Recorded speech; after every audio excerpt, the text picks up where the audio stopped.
everyone. Welcome to the Felicity, Optimist versus Cynic podcast with us, your hosts, Melissa and Fish. This is a Felicity rewatch podcast. We'll watch an episode each week and join you here to talk about it. And just a reminder, there may be things that we mention here that are coming up in future episodes. It's possible. So it's not a completely spoiler-free podcast. Just be warned. I am Melissa, and I'm here with my fabulous co-host, Fish. Fish, how are you doing today? I'm doing good today. This was an interesting one. I feel like it was different from a lot of the other ones, so I'm ready to get into it. Be interesting to see how that pans out as we go. I have to warn everybody, I myself am coming off of a week at a conference where I had to be all the way up and at 11 the whole week, but I'm extremely introverted, so I'm now powered down to a 1. And what that's going to look like as we go through, I don't know, but we'll find out. It's probably an appropriate episode for me to feel like that. Yeah, she may just stop talking at some point, and then I won't know what to do. I'll let you take over from there, and it'll be your show, all the way your show.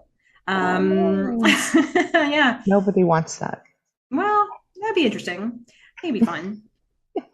Anyway, why is it relevant for this episode? Well, we just watched season 2, episode 6, which was called The Love Bug, which, Fish, you correctly guessed last time that it might have something to do with mono, and it did. So that was The Love Bug. It originally aired November 7th, 1999. It was co-written by, I don't know how to say his name, Paul Guyot, I don't know, and J.J. Abrams. And then it was directed by Lawrence Trilling.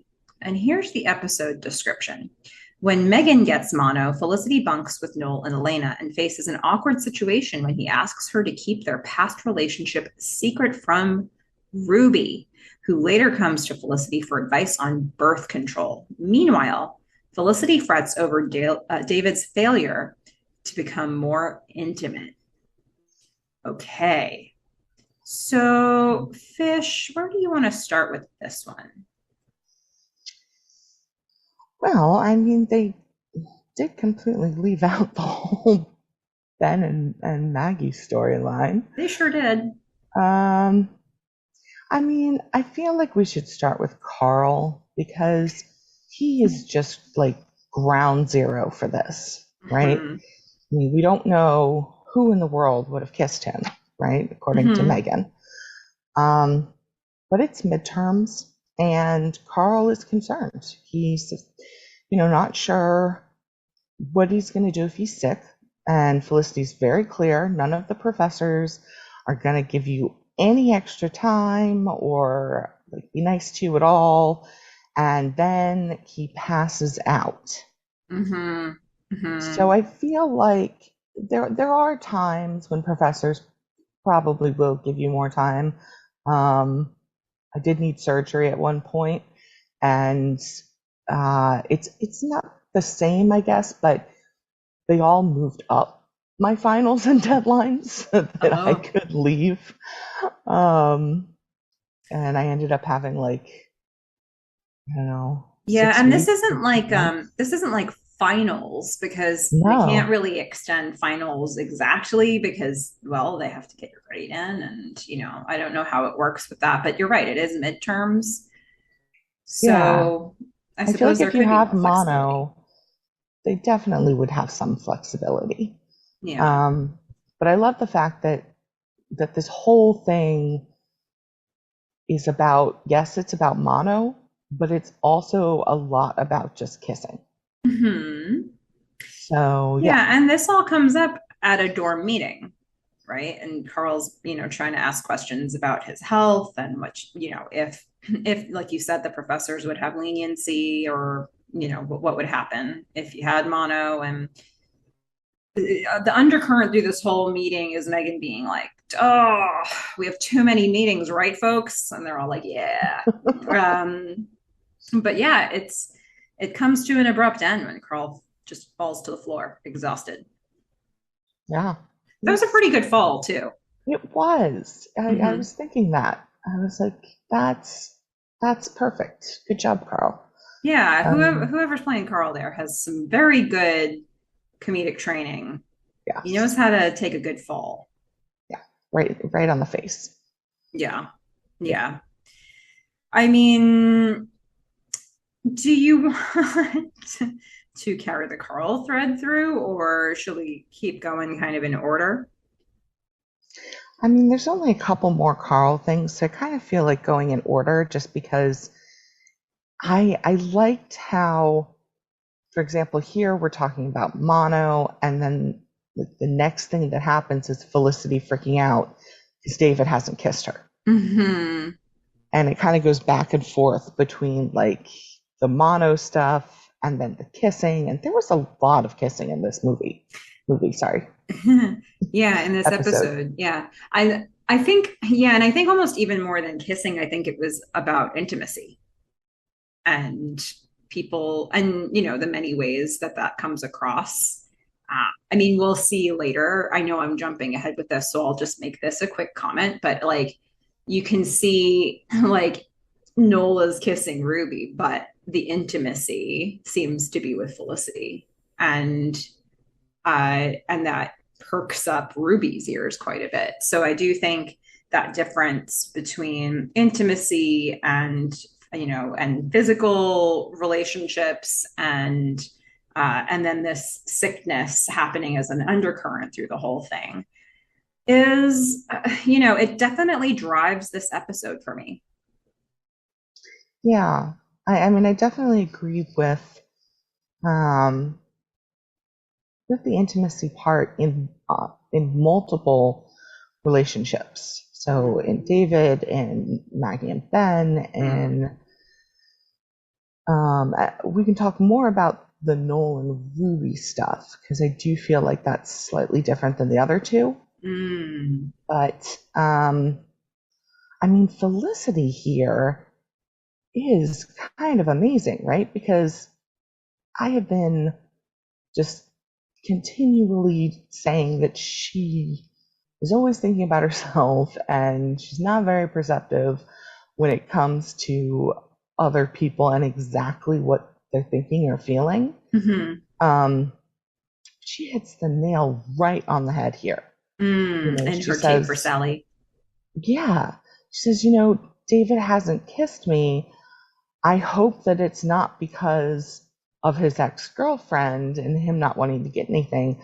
I had put a question mark next to this and put like confidence. Like I was wondering if he didn't have a lot of confidence. Oh, And I was which would wrong and have Felicity was right. yeah, which would have been validated for you in that little scene we got with the awkward goodbye at the door, and then you see Yeah. after Felicity goes inside and he hasn't kissed her, you see him kind of looking back, and I think that could have been perceived as a moment of like lack of confidence. I think he sees that he's missing opportunities, and we get that pretty clearly on his face there.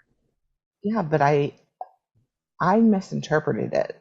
Like I thought it was confidence in himself to kind of in a null way. The Mm, self-esteem, the am I worthy, all that.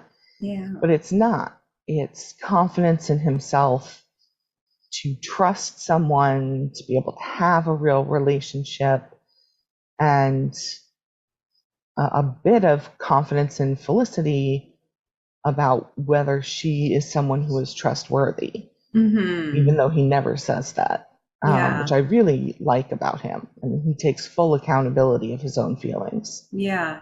But we also get one other important thing in that tape to Sally where she's talking about how much time they're spending together. And that's happened off screen, but I think it's meant to say, this has a lot more has happened since we met in that previous episode. We've been spending more time together. This relationship could have progressed and it hasn't. And so she's certainly waiting for him to make the first move. And she, I guess, feels that she should wait for him to make the first move because she's wondering why. If she's putting on that he might be too hurt from his ex, it's like she's trying to to ride it out and be patient until he is ready. But she's also not having the conversation with him yet because she, I guess she doesn't feel sure about where they are right now, and so it's that awkward space in between. Yeah, I mean, they both came together in an awkward way anyway. Mm-hmm. um, but off of getting out of relationships. So, you know, she seems ready. I still don't understand why there hasn't been any real moment with Ben, like there has been with Noel and Julie, some sort of reconciling and changing the relationship. I mean, they just sort of, I don't know, are ignoring everything. Um, No, they're just waiting for a payoff for that. okay. This Maggie stuff is pretty important. Yeah, that's another fun part. Yeah, Um, yeah. I mean, I think it'll be really interesting to unpack that with you because I think probably in previous watches, I didn't think about that to the degree that I have some of the other relationships in the show. But I think looking at it now, I think that this is a really important part of Ben's own development. This pursuit of this woman who's totally unattainable, but yet, like, I don't know. She wants this and she can't have it, and so she wants it more. And it's kind of like just toying with Ben, um, from her perspective. But Ben's pretty invested. I mean, Ben's Ben, right? He's optimistic. He is in full pursuit mode, so he's kind of intense. He's Mm-hmm. also he doesn't understand what's going on, Mm-hmm. and he's just he's like a dog with a bone, he's just not going to give it up. So it's a little I don't know. I get a little uncomfortable with how much he pursues her when she is so clear that she does not want to be pursued. It's like, what do I need to say to you to get you to realize this is not going to happen? Yeah, but I Um, think at the same time, every time he comes to her, she like quite literally receives him with open arms. It doesn't take very long for her to shed that, like, that when I said it was the last time, maybe this is the last time. Um, she's yeah, giving him somewhat mixed signals. I mean, I think yeah, she's being pretty clear with her words, but then if you keep coming back and the person keeps being like, yeah, let's do it again, like I don't know, well, maybe he thinks that she feels like she has to say that it can't work between them, but he doesn't understand the context. He doesn't know the context. And yeah, I don't know. he doesn't. It's definitely puppy dog sort of uncomfortable. Like, oh man, this guy's just waiting for this woman. Um, but I also think this kind of goes back to a comment I probably made many, many, many episodes ago. I don't know which one, but I feel like Ben is actually a serious relationship guy, not so much like a random hookup guy.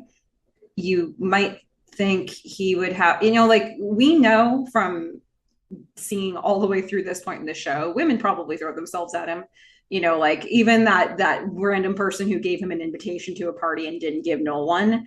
Um, he's seems to attract people, and he probably attracts women, and yet what they mostly have shown us in this show is him getting invested in these deeper relationships, and he's kind of getting hooked in with Maggie. Yeah, I mean, I could definitely see him if he wanted to being a player without like putting in much effort. Mm-hmm. Um, but I guess the thing for me is I'm now comparing him and Noel, And I don't know, since the end of last season, Noel is coming off much better because Noel is so good with consent Mm-hmm. and Ben is so not. Mm-hmm. So, I just feel like, uh, at least in today's standards, right?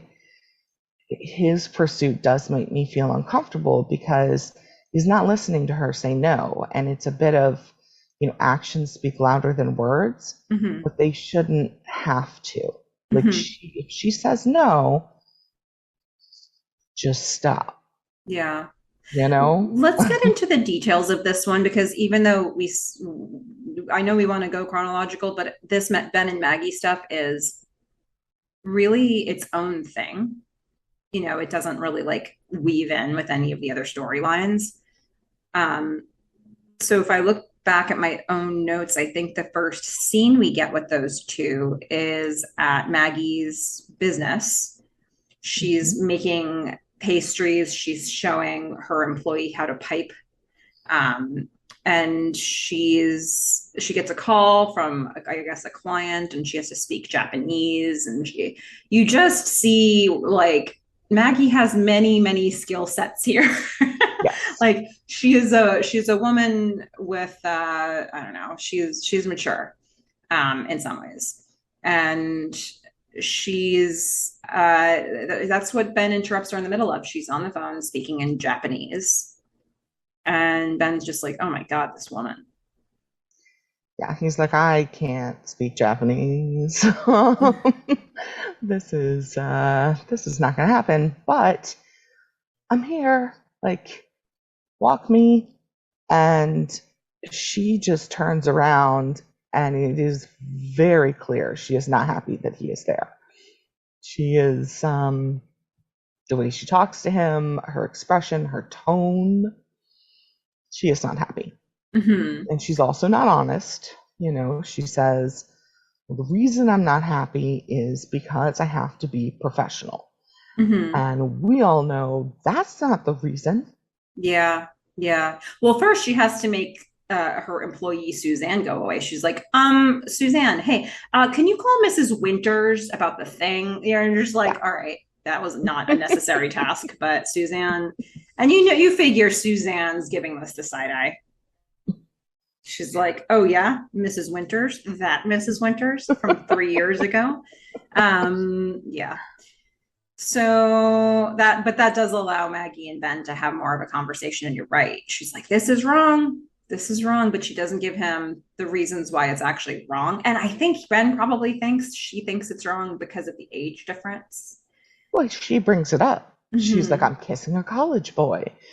I have work and you have midterm. I mean, she makes that the issue. Mm-hmm. And it's It's not. not. Yeah. It's not the issue. Not the issue. And but it's giving Ben a reason to be like, it's fine. The age difference is fine. It's only a problem if we Yeah. make it a problem. And he's combating the wrong reason. Yep. Like and he doesn't know that because she hasn't told him.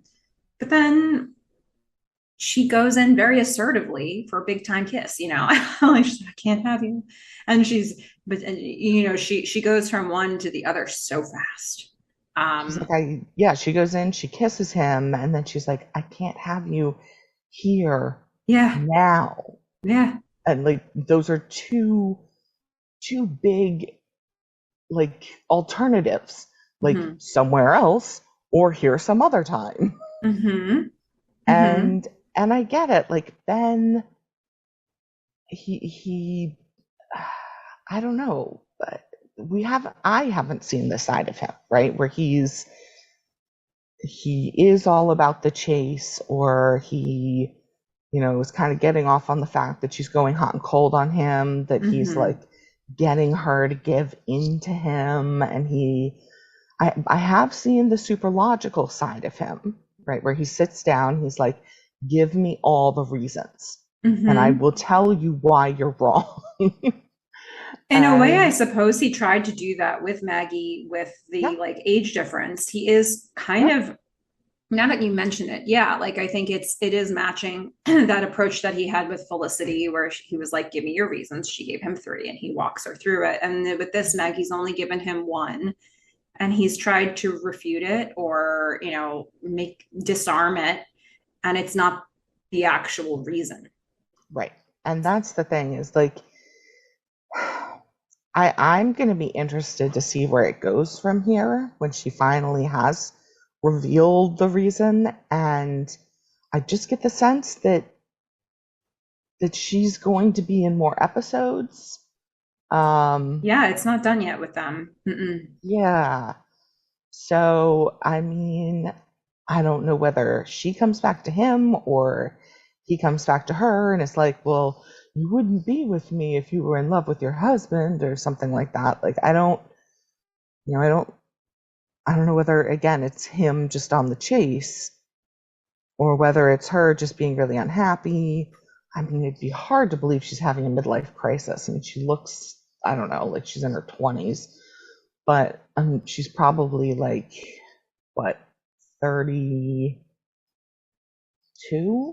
I would have put her 34? mid 30s. Yeah. But I So, mean, I guess they don't really tell us that, and you shouldn't just assume because you're guessing an age of an actor. But she's seen a bit of the world, and she definitely seems to be established and settled in some yeah. ways in her life. And I'm wondering if she has kids. I mean, that's the real question for me. It's like, all right, well, there's a husband in the picture. Are there kids in the picture? Hmm. Well, they're definitely going to answer a lot of these questions for you as they move forward, but they never really get into why Ben is doing this. And I think that's something that you and I have to speculate on and unpack. We'll see how this plot evolves, but we're not really ever going to know why Ben is so invested in this relationship. And I think, I mean, I still very much think that this is a rebound person for him, but I don't think he's thinking about it in that way. I think we can think about it in that way on his behalf, but I don't know. I don't know where he thinks this is going.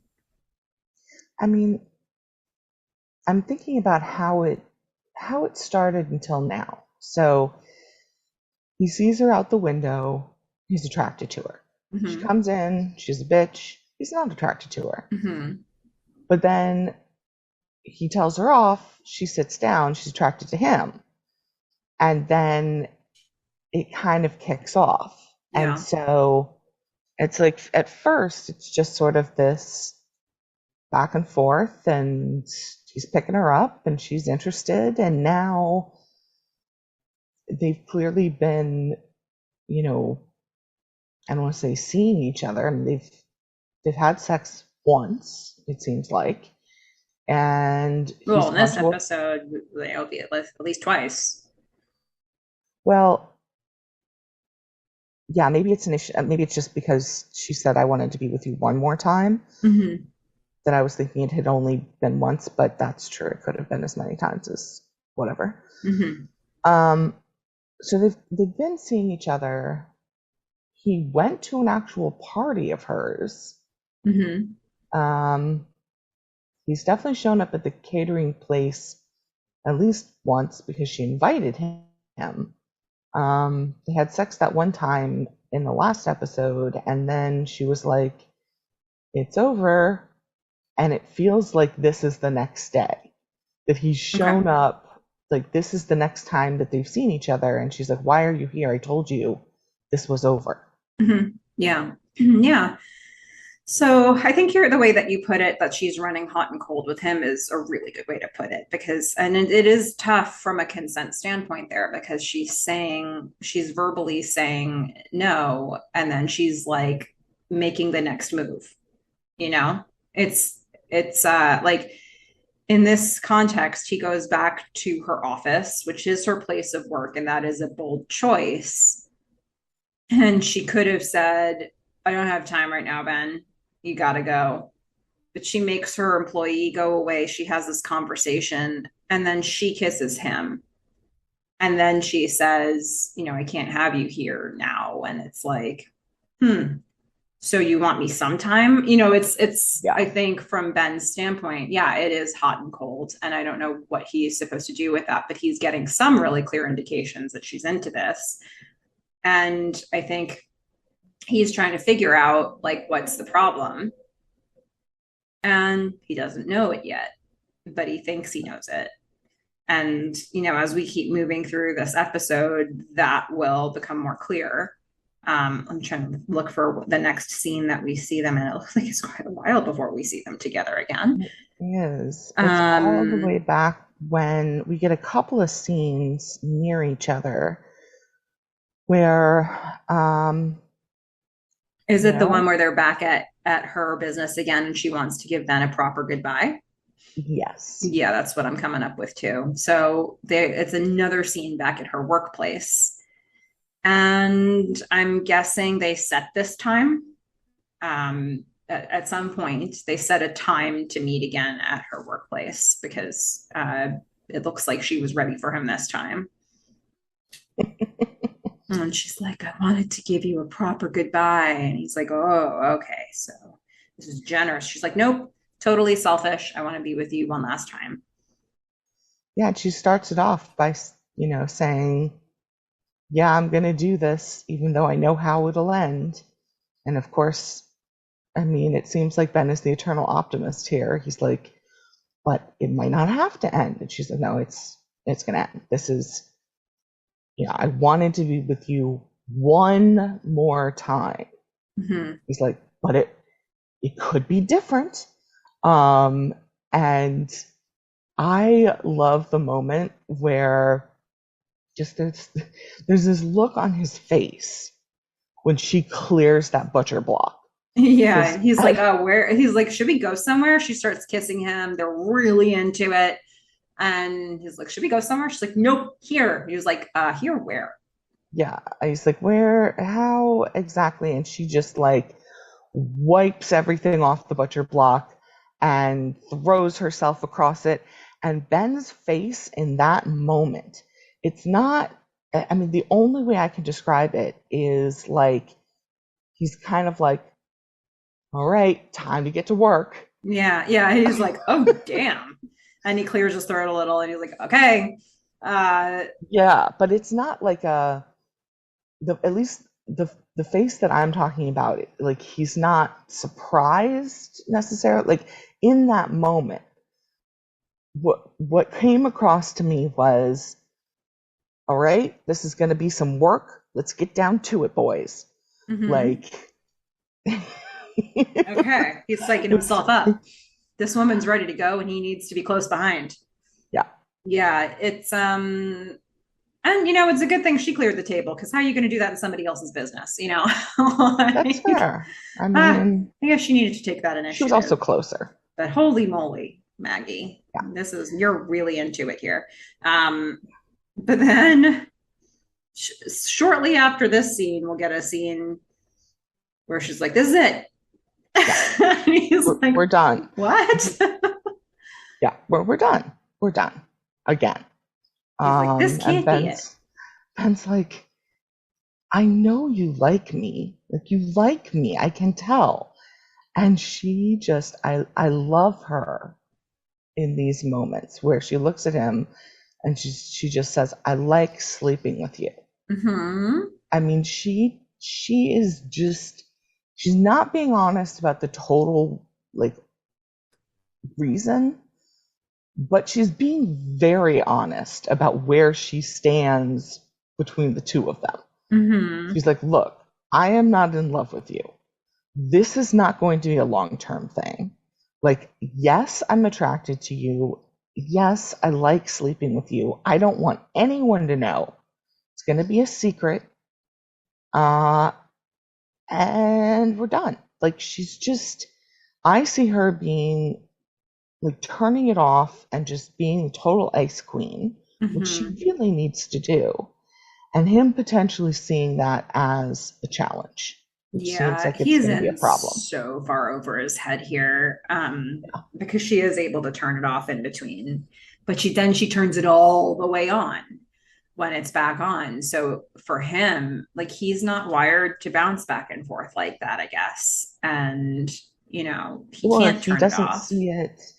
He doesn't see it as maybe her being serious. Um, but again, this is what comes down to consent with me. Like, she said no. That's all you need. Hmm. Like, there's a reason, a very good reason she has, right? Yeah. So I fully blame her for, sitting down originally in Dina DeLuca and flirting with him, for going out with him, for sleeping with him, for going hot and cold. Like, that stuff totally her fault. But he does have a little bit of blame here in that when you hear no, you walk away. And Yeah, I that can is agree not with his thing. that, but then I also think he does not seem to be the sexual initiator here. In the scenes that we've seen so far, she started it.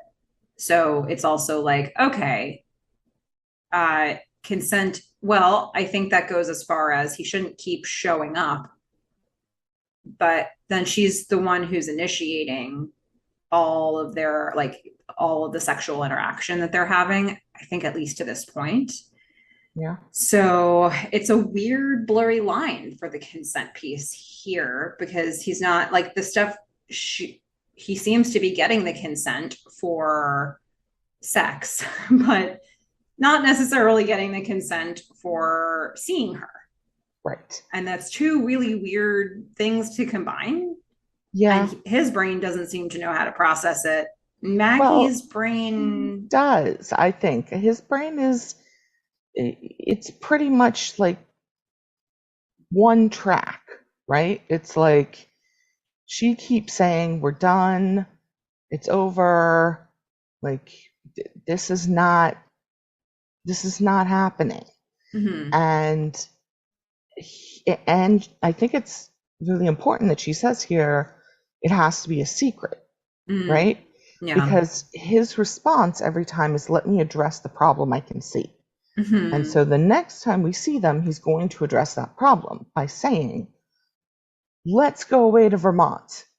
Yeah, so the next time we see them is a scene where he's back at Maggie's business again. Yeah, he just keeps showing up. They're a, they He doesn't see anybody in the room with her. And then he's like, all right, let's, like you said, he said, let's go to Vermont. So I guess this is the, all right, if it has to be secret, why not do this? Yeah. Um, and then Suzanne reappears, the employee who always needs to go away. And she's like, hey, Maggie, your husband is on line one. Dum, dum, dum. I did not see that coming. You didn't. I thought maybe she had like a kid from a previous relationship and she wanted to protect the kid. Okay. I did not see the married thing coming. Interesting. I was wondering. I was trying not to give it away.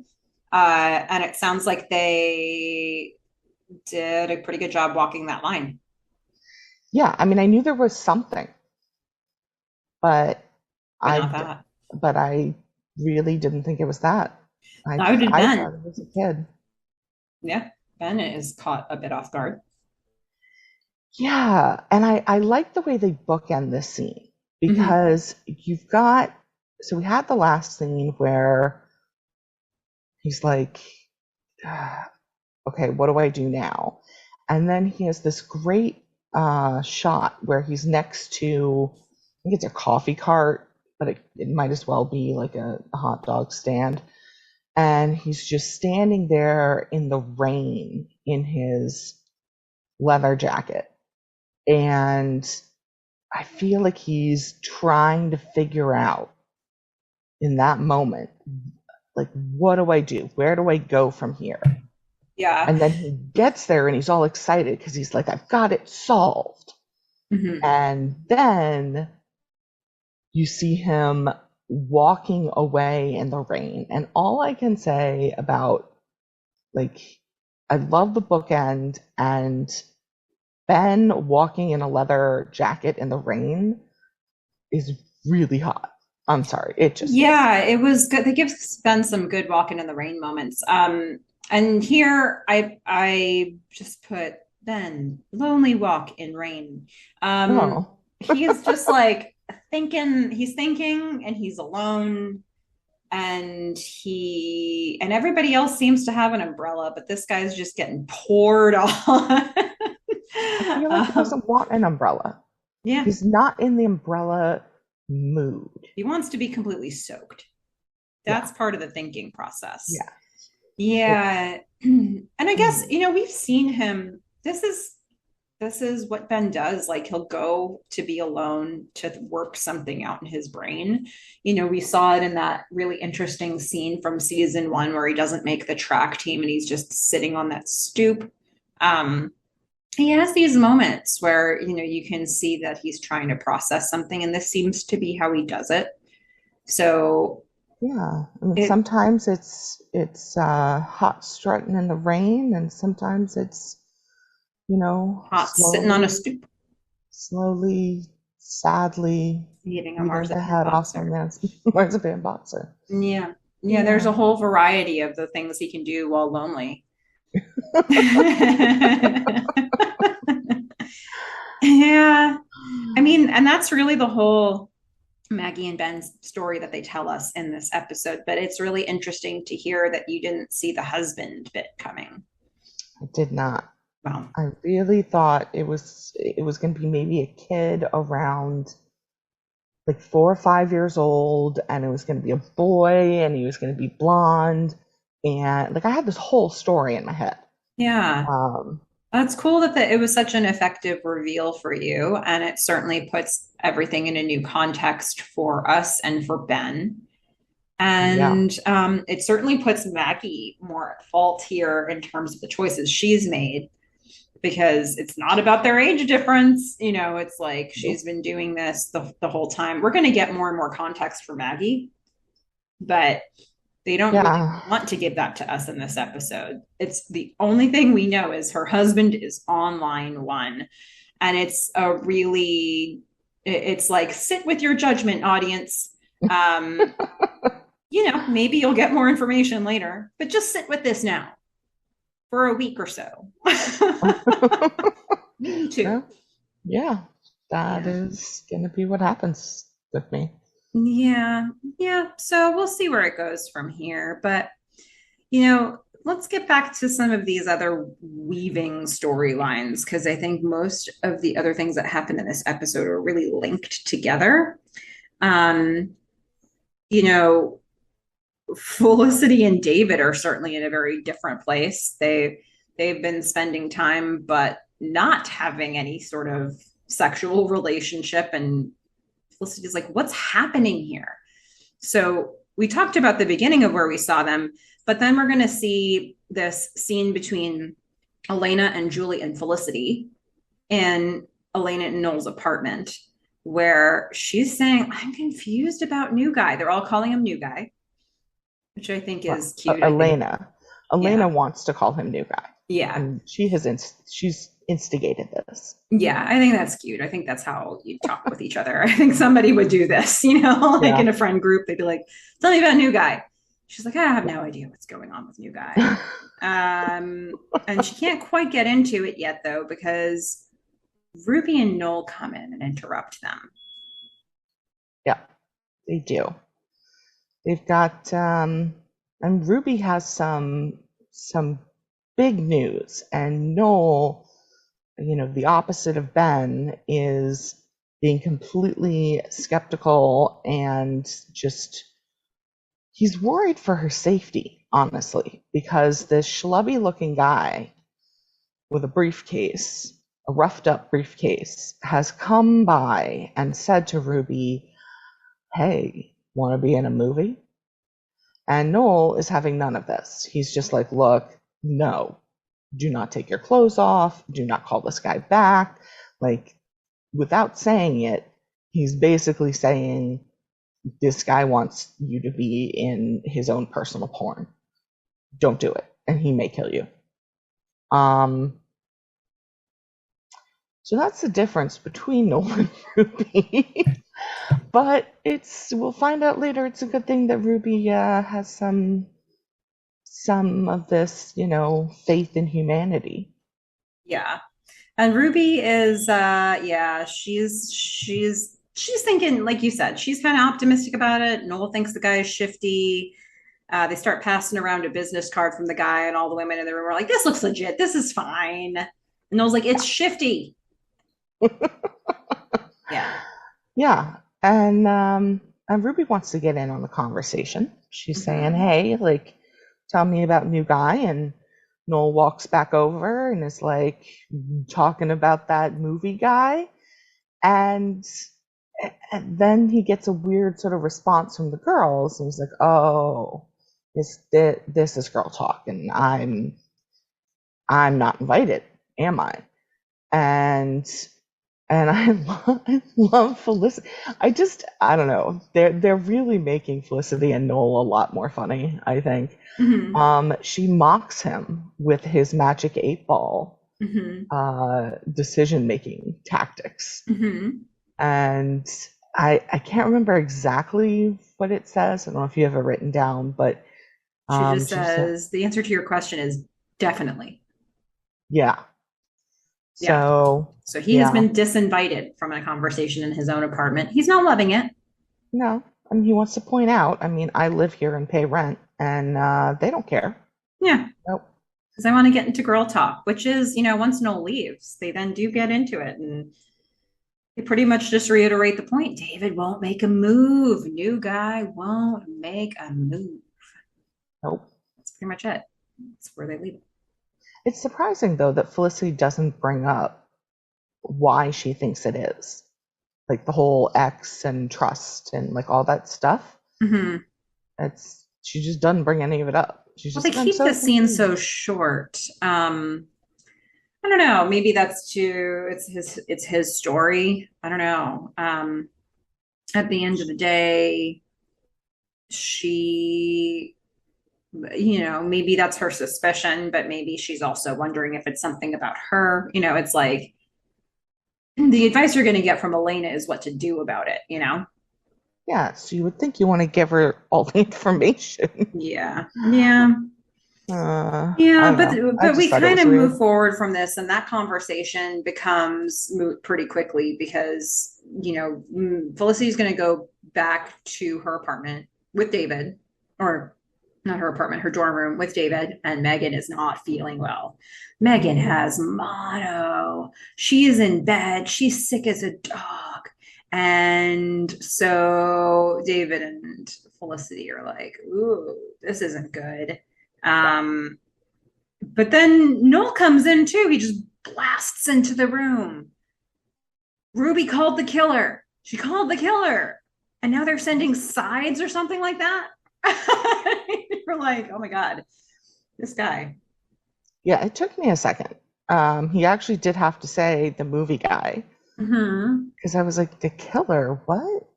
Yeah, I heard Yeah, that took a second for you because he thought of the guy as a killer from the first time he was telling us about him.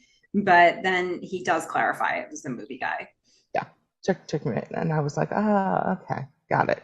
Yeah. But I just want to say bravo to whoever did the makeup for all the people who had mono, Mm-hmm. because I mean, Mm. they really look sick. I mean, Yeah, they don't look good. There's no, some not cold at sweat. all. There's some paleness. There's a lot happening Oh, here. rough. And David is gonna be a good guy, He's like, look, just come stay at my place, To you which know. Noel gives the most overt side eye. Yeah, He's thinking to himself, and we can see it. He's thinking, who is this guy? right. That is exactly because Noel, it seems like, has not quite been clued in.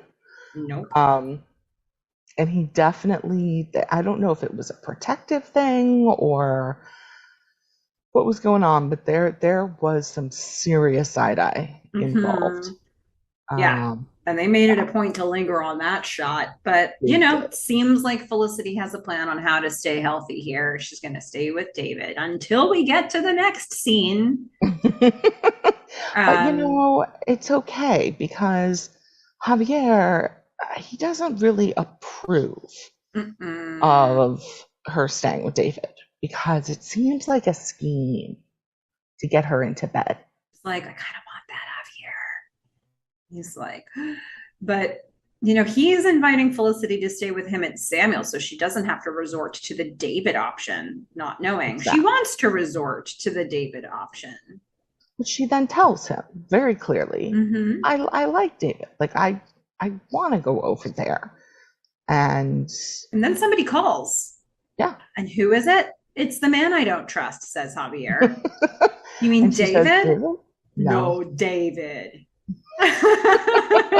There were so many great Javier moments in this episode. There He brought really him were. back with a bang. It's been a while since we've seen him. Oh, I'm so, I mean, his mannerism, like everything about him is really funny. So he also is super hot and cold on David. It's like like he's not sure about David. And at the same time, he wants all the dirt. Yes. And so she's talking to David on the phone, and he said, "Let me guess, let me guess, let me guess, let me guess." And she's like, What's he "Shh." saying? What's he saying? And he writes it down on a piece of paper, and she's just like, what? And he looks at it, and he like does this giggle that I love, and he's like, it's in Spanish. Yeah. Yeah, he was so excited that he wrote in his mother tongue, and that wasn't Yes. something that really translated for Felicity in that situation.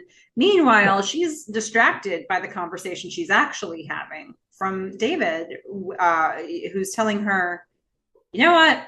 Remember when I told you you could just stay with me? Let's scratch that because my apartment is getting fumigated. Yeah.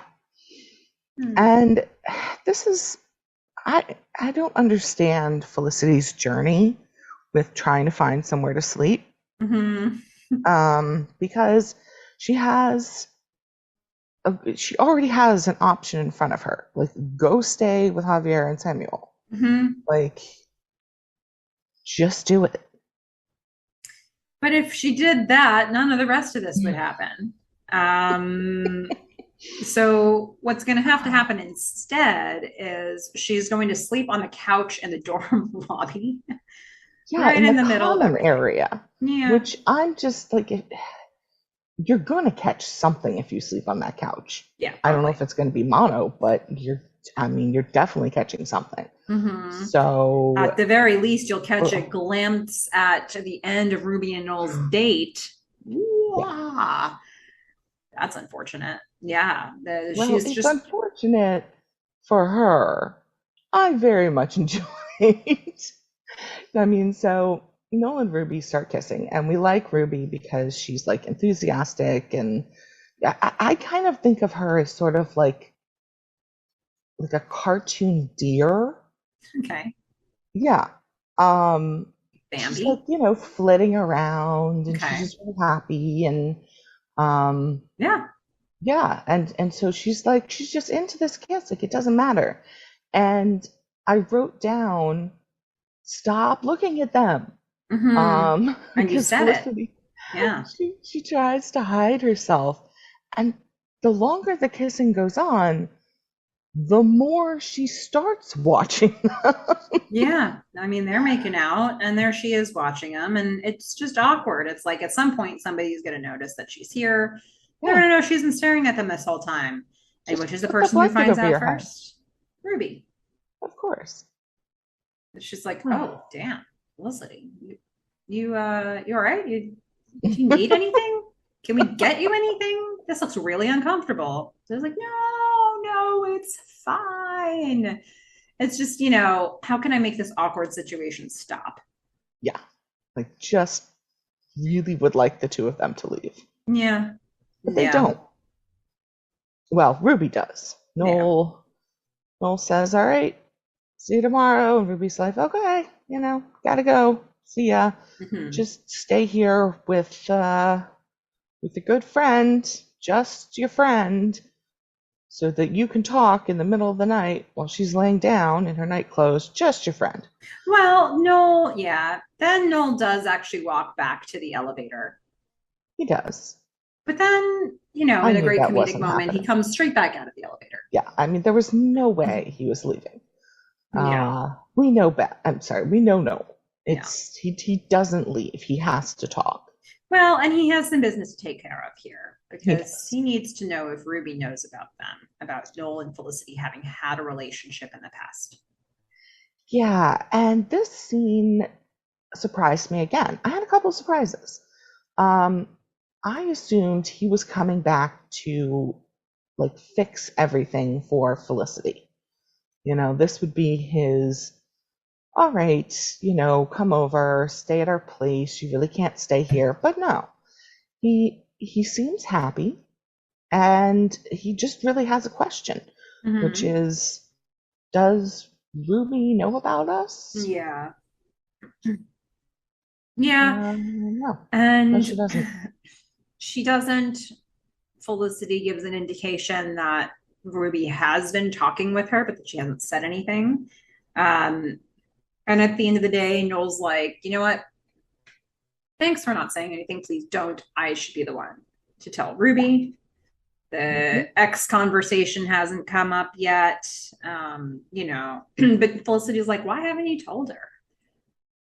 And, you know, the fact that the X conversation hasn't come up yet certainly is one thing, but I don't think that would have prohibited him from explaining that the RA, who is the reason we've met, or one of the reasons, yeah, I had a relationship with her. I think you can have that without talking about all the X's. But Yeah. he hasn't had that conversation. But it's And Felicity's also wondering on Felicity. why. Yeah, it's also on Felicity because she has had more than one awkward conversation with Ruby where Mm-hmm. it would have been very natural for her to say, we dated. Yeah. Yeah.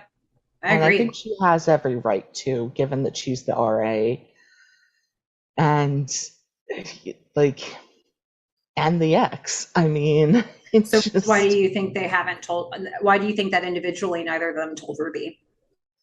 I mean, it is a really unfortunate phrase that Noel uses later. Um, but he says they haven't gotten to like the seminal moment. He wants to have sex with her, and he doesn't want her to be mad and like break up with him before they have sex. Mm-hmm. And Felicity, I think, is like, I'm just starting to be on better terms with Noel. Like, I don't want to interfere Yeah. in this. I Okay. mean, that's my thought. Okay. Yeah, all that makes sense to me. As reasons why they wouldn't have said anything. I mean, they've made these decisions independently of each other until this moment, right? Because this is the Hmm. first time that they're comparing notes about it. But, when we leave this scene, it's really just the confirmation that Noel has asked Felicity not to say anything so that he can talk to Ruby. So we know that now they have had the conversation and this is on him. This is now his job. And he invites her to stay at his apartment, Noel and Elena's apartment, because why would you be sleeping on this couch? And she declines. Yeah, again, another perfectly good option of where to sleep that is not some disease-ridden couch. Mm-hmm, mm-hmm. But Why? Why would she say no to this? yeah, but she does, which means she's going to have to go to bed listening to her neighbors upstairs next door. I don't know where, but somebody's having sex that she can hear All around her. everywhere. It's in surround sound for her. Mm-hmm. And for us. Who needs 4-HD? Exactly. So we know a lot of people are getting action in Hmm. this episode, including those people that we'll never see. Yep. Yep. Yep. But unfortunately, it takes its toll on her. So the next day, Elena and Felicity are Dean and DeLuca, and Felicity looks awful. And Elena make sure to tell her. Yeah, I love both Elena and Javier here Mm-hmm. because Elena says, just, they both tell her that she looks tired, but they have to insult her while Mm-hmm. doing it. So Mm-hmm. Elena says, "You look like you have been hit in the face Mm-hmm. twice." Mm-hmm. I don't know what that means because, like, she doesn't really have black eye. Like, yeah, I don't know. Okay. Maybe the makeup was supposed to come out as like having darker rings under her eyes. Hmm. But my favorite is Javier, Yes. right? Who says, "You look like the bottom of the cappuccino maker when we have to clean it. At night. Disgusting." Yep. Yep. It really evokes emotion. It was descriptive. It gives you an essence, Oh, I love what him. that means. You don't know, but you kind of do anyway. Yeah. Yeah, yeah. It's grimy, sticky, gross, disgusting. She looks disgusting. Now, of course, we look at her and go, seriously? Mm. Yeah. Uh, yeah, Still beautiful. But she's gorgeous. yeah. So part of what's happening in this conversation, though, is they start talking about David and Felicity has relayed that his apartment is being fumigated and that's why she couldn't stay at his place. And Elena thinks it's nonsense. She thinks it's BS, full shenanigans, as Boy, Javier says. boy shenanigans. Boy shenanigans. Yes, Oh, even more fun. yes. So they were all kind of wondering in this situation, was that real or was that a story? And then And David nobody shows knows. up. Yep, he shows up, and Javier's not having it. He does not want to give this man warmth. He has gone from his earlier giddy, let me guess what is being said, to just like icing him out. He Yeah. is mad Hello, at you. David, and so I have a list that I put together Okay.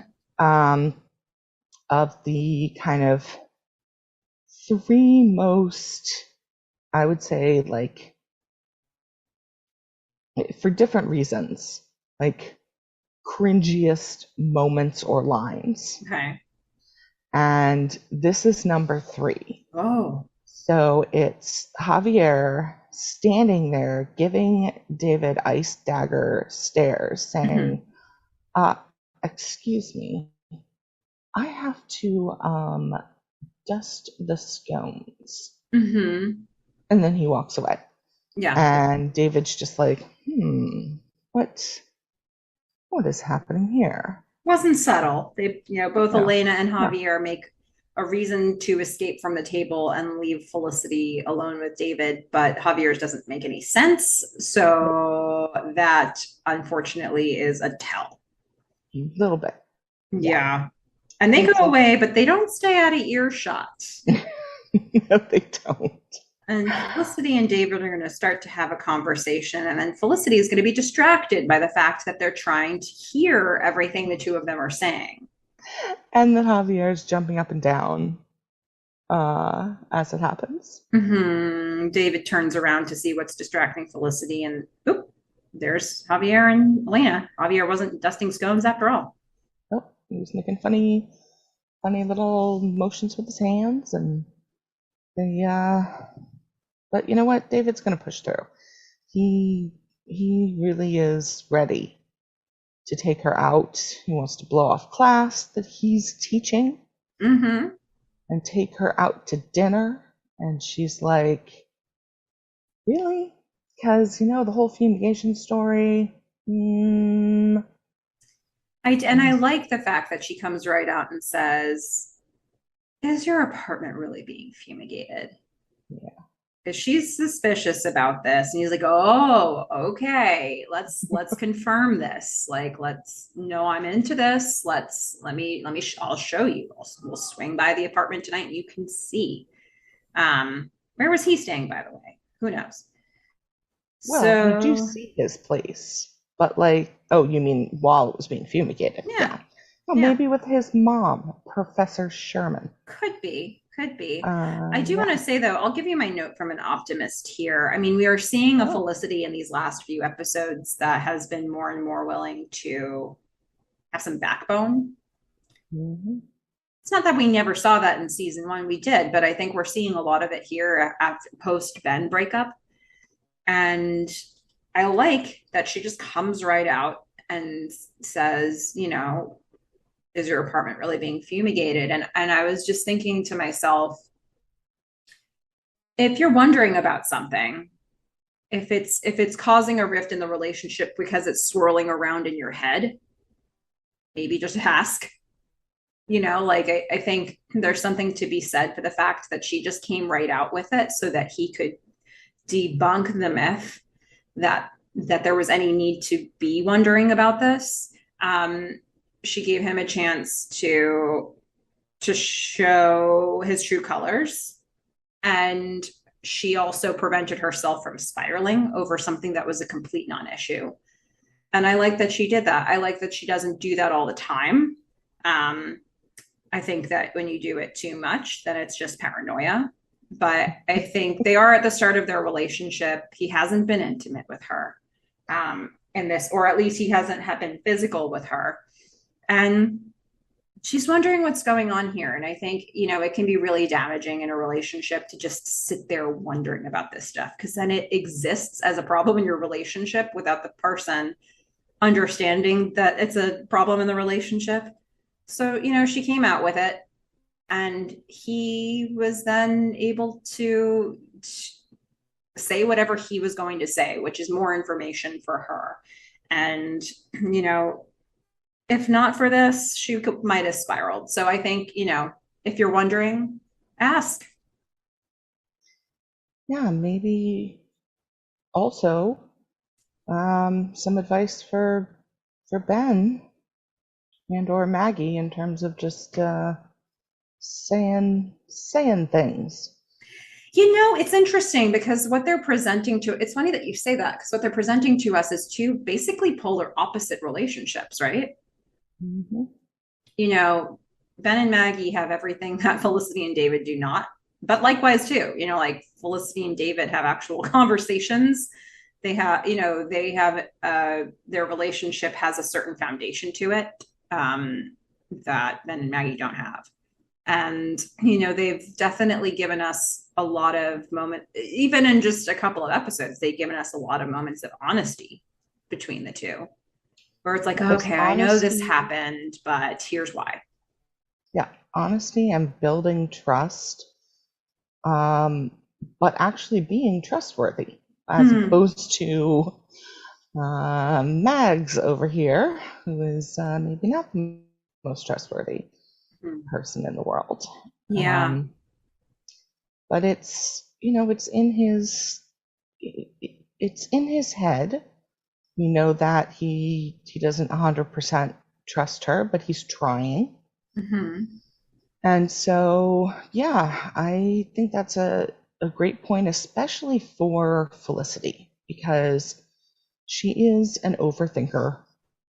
We know that, and she will spiral. We know that. Hmm. So I think there's something to be said for knowing yourself Hmm. and being honest about that up front in relationships. Hmm. I think the speech to Ben, where she says, I am emotional, I have to be, that type of information, when you get to know yourself, is really important because the other thing we get when we look at Maggie and Ben are two people that don't seem to be, you know, neurotic, I would Hmm. say.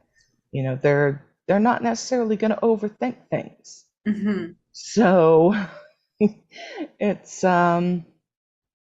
Maggie was getting everything she wanted out of the relationship, right?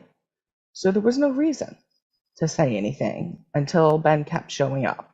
At which Hmm. point, okay, maybe it was good that he found out then. Well, and Maggie didn't say anything.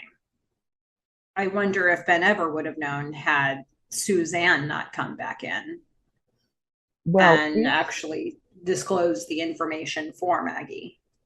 Yeah, but if he never knew, if she never had to tell him, Mm-hmm. that means she would have been fine with wherever the relationship is. Mm-hmm. Because that's kind of the ace up her sleeve, right? Yeah. If he gets too close, if he's, talking to people that are at her work and know her husband, she can always pull him aside and say, like, look, dude, I'm married. Mm-hmm. So from my perspective, she is saying as much as she needs to get what she wants. I'm Mm-hmm. not saying it's right, but it's what she's doing. Yeah. But Um, meanwhile, David and Felicity seem to be matching each other on a level of they're both thinking carefully about this relationship. And we'll see that when we get further into this episode. But David also is treading carefully here and, trying to figure out what he wants. And he's being honest about with himself about where he is in order to protect himself. And so, these two are similar in how they think and how they're approaching this relationship. And so the fact that Felicity has this conversation with him, well, he's going to do something similar later. And so they're both willing to go there in these conversations with each other. And it creates just a certain foundation of the I relationship. am still slightly wondering, was his building being fumigated? Because we don't actually get to see it. He We don't. offers, We don't. but we Yeah. don't get to see it. Yeah. We're never going to know. Yeah. Oh But well. Felicity seems satisfied with whatever happened there. Um, and then we cut to a scene that's meant, I think, to be a little jarring, where Ruby and Noel are practicing a scene from the script so that, for her audition. And we cut immediately into it, right? So Noel's in the middle of giving a really bad line read. And you're like, what is Yep. happening here? And it's just close up on his face, so you can't see that he's holding the script or the sides. And then Ruby is bantering back and forth with her lines, and then they kiss. And oh, it was a scene they were practicing that whole time. Yeah. The second he started talking, I wrote down, clearly it's a script. Mm-hmm. And I think that it's nice to have this moment because sometimes I think I take for granted how good these actors actually are. Mm-hmm. Um, and to see it done, that they have to pretend to be bad actors. Yeah. I mean, it just reinforces not only how good Scott Foley is, but I mean Ruby, Amy Smart. I mean, Mm-hmm. she, even though she's playing this very surface level character, she's doing it really well. Yeah. Because look what it could look like. Yeah. Yeah. It So helped to have that direct comparison thrown into our faces right here in this scene. yeah. And, I also think that this scene did some useful things in that we're hearing how much self doubt Ruby has. Hmm. They've sort of switched positions here where Ruby's now feeling like, oh, I don't know if I can do this or should do this. And Noel's like, no, no, no, no. He's going to be encouraging now. He's like, I know I wasn't encouraging at the start of this, but, this could be a really good opportunity for you. Yeah, funny. Yeah. Yeah. Pay Yay. for school, like in just a little bit of time. And Noel's so cute here. He thinks she's going to grad school. yeah, Oh, and he's buttering her up. He wants to, at the end of the day, all he really wants to know is who the lead is going to be in this movie, which she can't tell him. yeah. No, she signed an NDA. Can't do it. Mm-hmm. And this is Noel's MO, right? Who's she gonna be kissing? Who's Charlie? Is he better than me? Poor Yeah, Noel. it's no, How do you live like this? yeah, yeah. But his urge to know who this lead is going to be unrequited. For Maybe now. if she gets the role, she'll be able to tell him, but not in the audition process. Right. Now we go back to the dorm. Felicity is packing. She's trying to keep herself protected so she can get some of her things with Meghan in the room without getting sick. Meghan Megan is is so totally sweaty. delirious. Yeah. She's so sweaty. She is Yeah. not well. And Ruby blasts in because Meghan Mm, needs all this happening in the room. yep. She would like to know where to get a diaphragm. Now, Yep. I don't think, I don't even know how many years ago. Like, so this is from the late 90s. Mhm. Nobody uses a diaphragm anymore. Um, so really, let's see. A diaphragm, you know what? You've got Google. You can figure out what a diaphragm is if you're not sure. Mhm. But they're no longer necessary with other Mhm. things. And the pill made her bloated, which Yeah. that is the only thing it does to you. Like, but all right, you know what? They do without going season one on us. We get diaphragms, we get the pill, we get the expiration date on condoms. I Yeah. mean, look, we get some safe sex talk. Yeah, we do get a little bit of it. And I think it's also meant to be like, oh man, how awkward is this? Ruby is asking her about birth control advice or contraception advice. And yeah, oh, Yeah, you it's gotta feel weird. for And this Felicity. scene is going to get more and more awkward. Like just when you think Mm, there's no way this can get more awkward, it it's going to does. get more awkward. Even at like Meghan is like, come in, have some pie. She's in the room delirious. Ruby and Felicity are proceeding further into the depths of uncomfortable conversation after the asking about the diaphragm. She's like, not that you care what Noel and I do, right? And Felicity's like, ugh. And then she's putting it together. She's like, man, you and Noel seem real close. Why didn't you two ever date? Yeah, well, because Felicity says she's going over to Noel and Elena's for a few days Yeah. to stay away from the mono. And which, I mean, on the one hand, this is what gets Ruby to, mono gets Ruby to ask the question, Mm-hmm. why? Why did you and Noel never get together? Mm-hmm. And also mono gets Felicity out of answering the question Mm-hmm. because Meghan just has a giant old sneeze right in her face and says that it was an accident, but it It wasn't. really wasn't. I don't Yeah. believe for I mean, I one would second. say an award for grossest, most useful interruption.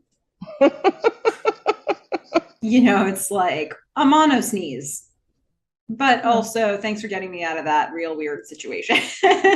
I mean, the second she does that, Felicity's going to get mono. Yeah. So, I mean,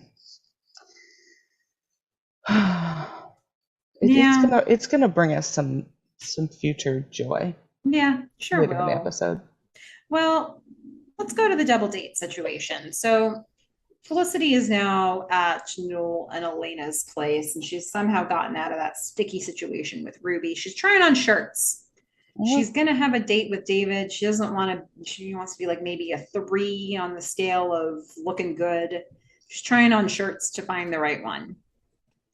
And I'm sorry, but both of those shirts were way above a 6. I agree. And the red one was above the first purple one. The purple one was super cute. I've never seen a shirt that like had those hooks in the front like Mm-hmm. that, sort of ornamental in a tank top. Mm-hmm. So, and especially like straight flat across the It was top. almost like a corset, but not. Yeah. Yeah, it was Well, interesting. it was Um, interesting and it was beautiful. yeah, I Um, agree. I think both of these far outranked where she wanted to be on the scale of looking good. yeah, and then like a red handkerchief shirt Yeah. is lower than that? Like, no, incorrect, Elena. Yeah, but she's What are gonna put you a little thinking? sweater on it. Yeah, but first of all, no. don't put a sweater on that. Also, don't Hmm. ever wear a sweater again. Hmm. And I feel like Elena knows a little bit like what she's doing here. She's trying to get her to be a little more dressed up because when Noel comes in, he does make a comment about her looking good, and Elena's like, "Don't listen to him. We're being Hmm. dressed up." And Yeah. so she goes back to change one more time into another purple shirt, and she looks very good in lavender. And this one is sort of I think it was a 3/4 sleeve, just scoop neck, regular shirt. But Hmm. I don't know what's up with this season. Like the nips are showing. I mean, It's pretty much always all the yeah, seasons. Yeah. really, season one I didn't notice it. I think because of the bulk of the It sweaters. was a lot with Elena. Ah, okay. Yeah. When you wear shirts Yeah. like this on this show, that's what you get. That's pretty much what happens. All Um, right. Well, it's still happening. She looks good in lavender, mhm. and we're feeling good about this. Yeah. So meanwhile, through this process of trying on clothes, Noel's gonna ask a bit about. Well, first of all, Noel's like, "You haven't told Ruby," or Felicity says that about Noel. Like, you haven't Hmm. told Ruby. She's kind of pissed because they just had this whole really awkward interaction about birth control. Hmm. And Noel tries to weasel his way out of that and he asks about David, which is awkward. And then, he's like, you haven't even asked about Ruby. And Felicity is like, hello, I know all about you. And then Elena, God bless Elena, I know. she's like, well, yeah, so Ruby told Felicity about wanting to get a diaphragm, which is not bad news for Noel.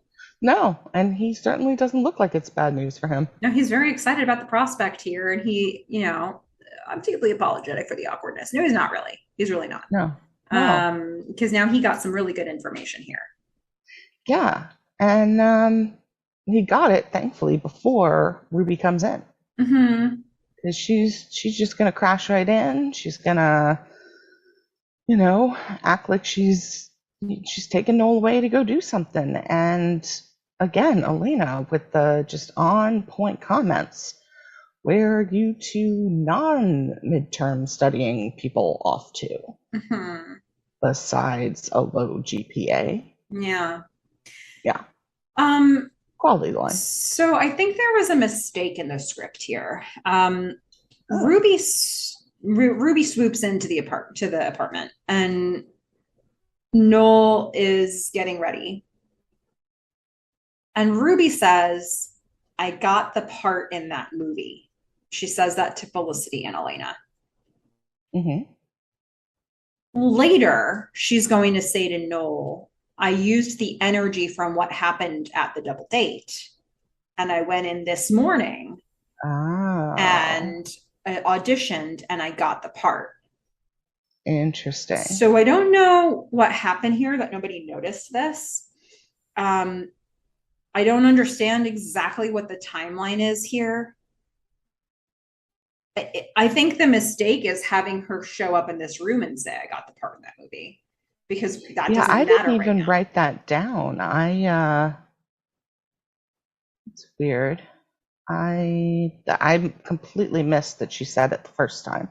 Yeah, so she says it, and it's not necessary because, you could say she just didn't have a chance to tell Noel about it because of how everything went. And if she had gotten the part already, she could have answered their question at the table Yeah. when they're all guessing who the lead is. I thought she said something like they moved up our auditions. I mean, it could be my brain on the fritz, but I wrote she got the part in the movie. Um, Well, We're gonna have to fact check this afterwards, but I would rather it had been something like that because it does not make sense for her to say it here. yeah, because I thought she said here something like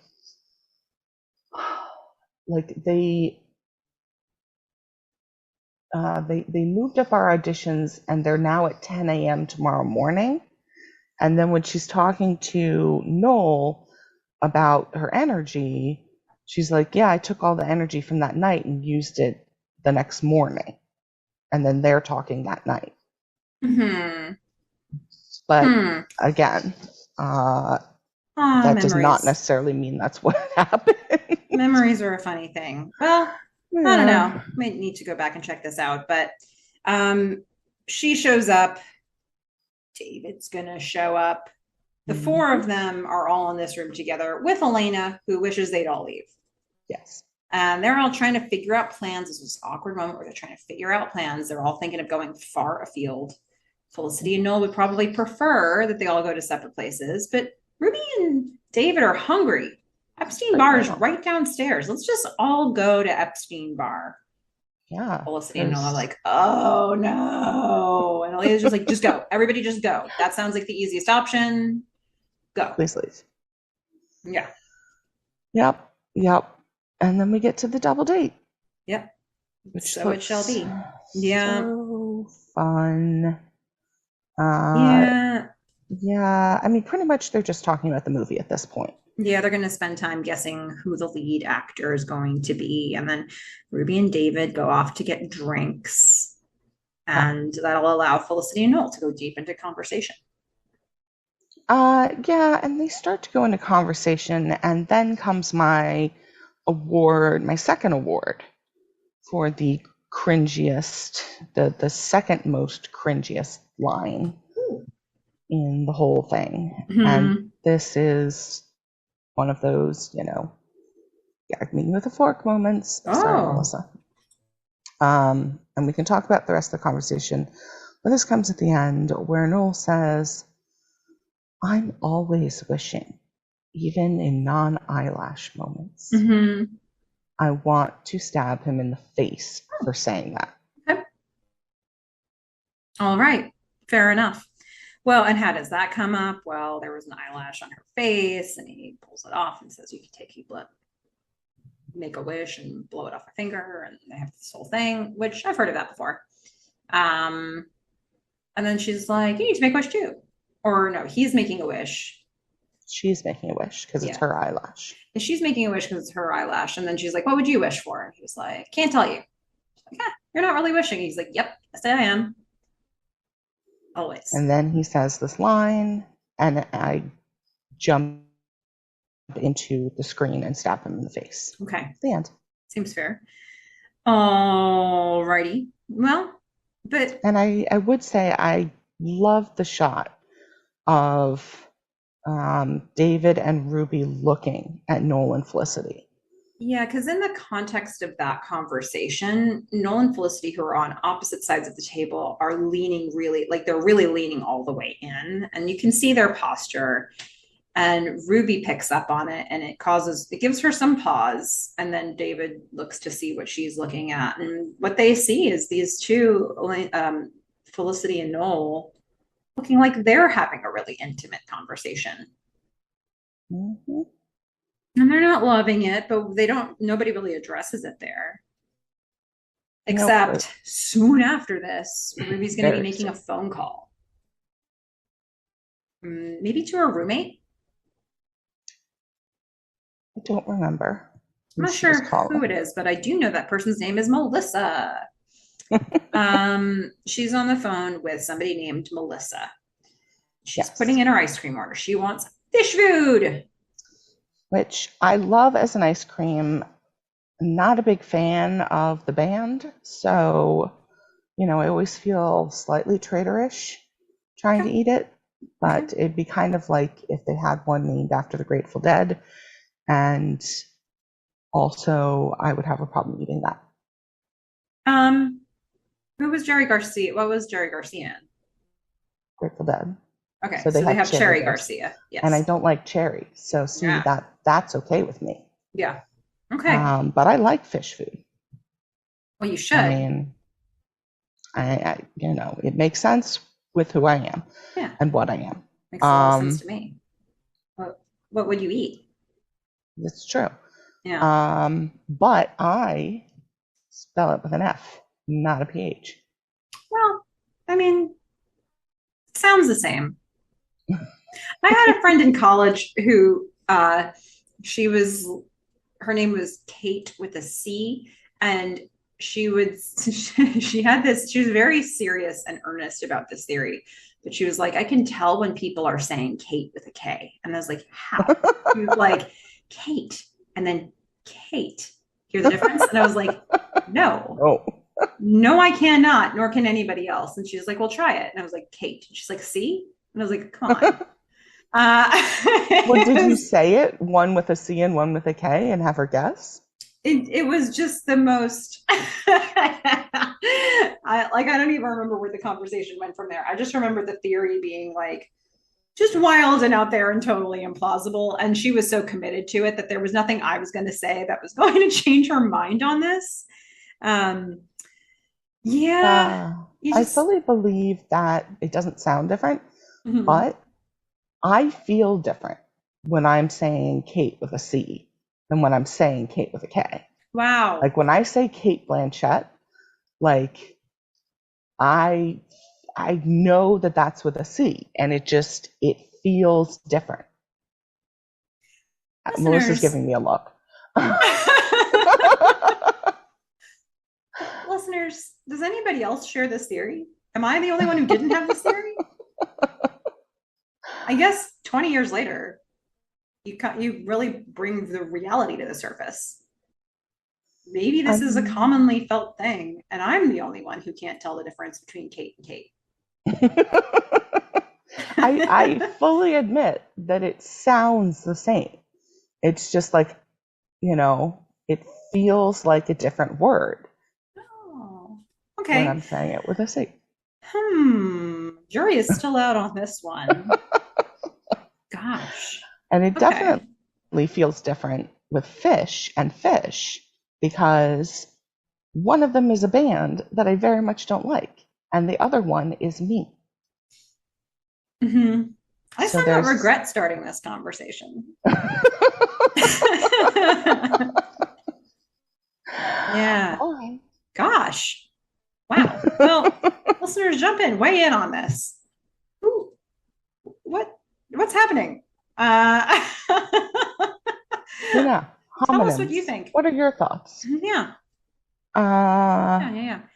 Yeah. Oof.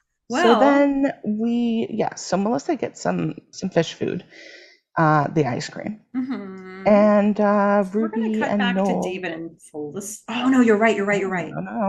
no, no, Noel and Ruby start having a hot kiss right there, Well, and no, there is something that happens right before this. So we're going to see David and Felicity having a quick snippet of conversation before we get back to Ruby and Noel. She's complimenting him on the picture of a girl that I she wrote these in the was wrong order. really struck with. And David's like, yeah, she reminded me of you. There's a purity and an innocence. And Felicity's like, oh my gosh, uh, I'm blushing. Like, that's wow. And I guess it's sort of setting the expectations of like David maybe wants her to have that purity and that innocence. He thinks of her as whatever that means to him. Maybe that's a safe place for him, given what he's coming off of in his past relationship. And he's looking for somebody with that innocence who isn't going to go out and get engaged to his best friend. If Since he that's was your measure of six. innocence versus not innocence, that's big. But I'm gonna have to go back and listen. I missed innocence. I heard purity oh, and grace, grace. grace, grace, grace. You're right. You're right. Yeah, This is grace. and because I think innocence in Felicity's context and his Mm-hmm. uh, would really mean something different Yeah. No, you're right. I'm sorry about from that. It was grace. grace, purity, and grace. Yeah, Um, so it's a real compliment to Felicity, and I think it's also sharing like a level of expectation from David or his impression of her. yeah. But Um, then we're gonna cut back to Ruby and Noel. yeah, this is not a moment of purity and grace. No, it is Um, not. They're kissing. They're kissing by the phone. yep, they are. And Ruby's like, no. And Noel's like, Felicity. She's like, come again? What? Oops. Oops. And she, in Uh, this moment, I have to say, she's like really aware. She just in a way that we haven't seen her be aware at pretty much any other point in this show so far. She's like, wait a minute, what? What is happening here? You used to go out. How did it end? She broke up with you. He's not saying anything. She's just like connecting dots wherever she sees a dot to connect. And yeah. Yeah, I mean, she explains it later. I feel like, and again, this really does go to how good an actress she is because I felt two emotions from her, Mm-hmm. mad and embarrassed. Yeah, she And definitely seemed embarrassed. She felt, yeah, yeah, it was both. and there could have been so many other emotions like betrayal and distrust and low self-esteem, but that's not what came out. Like Mm-hmm. she clearly got a note to be embarrassed and to be Mm-hmm. embarrassed for a specific reason, which was basically I thought I was getting played. And so that series of questions all made sense in that context of, Mm-hmm. okay, hold on. You said her name, like clearly you had something. Like, Mm-hmm. and when she says how did it end, he kind of fumbles around with the answer to that. Mm-hmm. And, you could just see it, her getting more and more embarrassed, thinking, oh God, like he's still in love with her. Yeah, that's how it reads that he wasn't able to answer these questions clearly. Yeah. So now her back is up and she's going even further down this road. And she's like, I mean, I came to Felicity and I told her things. He's like, I Mhm. know. She's like, you know? I know. She's like, Just, she's like, I told her oh, about, I asked her for birth control advice. Like, I know, you know. I know. Yeah. And then It's the worst. And The then worst she's like, well, then moment. why didn't Felicity tell me? And he's like, because I asked her not to. She's like, you had discussions about not telling me and you're saying it's over. I was like, wow. She, like, the writers didn't want to have to break this up over a whole episode worth of scenes where they just spoon feed Ruby information. So they just made her the most insightful character possible for a minute. And she just unravels the whole story. She's not wrong. And Noel kind of doesn't add value to the conversation. He doesn't agree or disagree, but he's basically confirming everything that Yep. she's thinking in the process. I mean, this And I again, probably feel all the I'm same getting, way. It, I mean, I would be embarrassed, I guess. Um, but I feel like that was her overwhelming emotion. She was mm-hmm, embarrassed. She was getting more and more embarrassed. yeah. And I, I mean, he just said another girl's name while he's kissing me. Mm-hmm, Like, embarrassed is probably not the place I'm going. yeah. I'm feeling the mad, you Mm-hmm, know. I would probably feel, depending on what I felt about him, like sad and betrayed, and like I just would want to talk to him for a while. I'd be like, all right, just we need some time, and I'll call you when I'm ready. yeah. And Fish, you and I might have slightly different personal feelings about this one line based on, things you and I have said in the past on this podcast. But her line, like, you had discussions about not telling me, and that was her endpoint. That's when she walks out of the conversation. I also, um, that would have bothered me a lot because you can't change their history. They had a relationship. Like that happened. There's no changing that, but it sounds like they were trying to hide it when she frames it in that way. Like she's interpreting that you had discussions about not telling me. You were trying to hide this from me. Um, it's like you should be having that conversation with me. I like that too would have bothered me very much. And that was her final thing before she's like, I can't believe this. She just like walks out. Well, she Yeah, walks and makes a beeline to Felicity Davis' table to get her stuff, and then she walks out. yeah. I think the three of us are all having different experiences with this, because I feel like when she says it, it's really like everything is just confirming more and more to her that she's getting played, and she's Hmm. more and more embarrassed. Hmm. And that's why she's leaving. Okay. I feel like what you're saying is you would have felt more and more betrayed. Hmm. Um, I really wouldn't care about that part.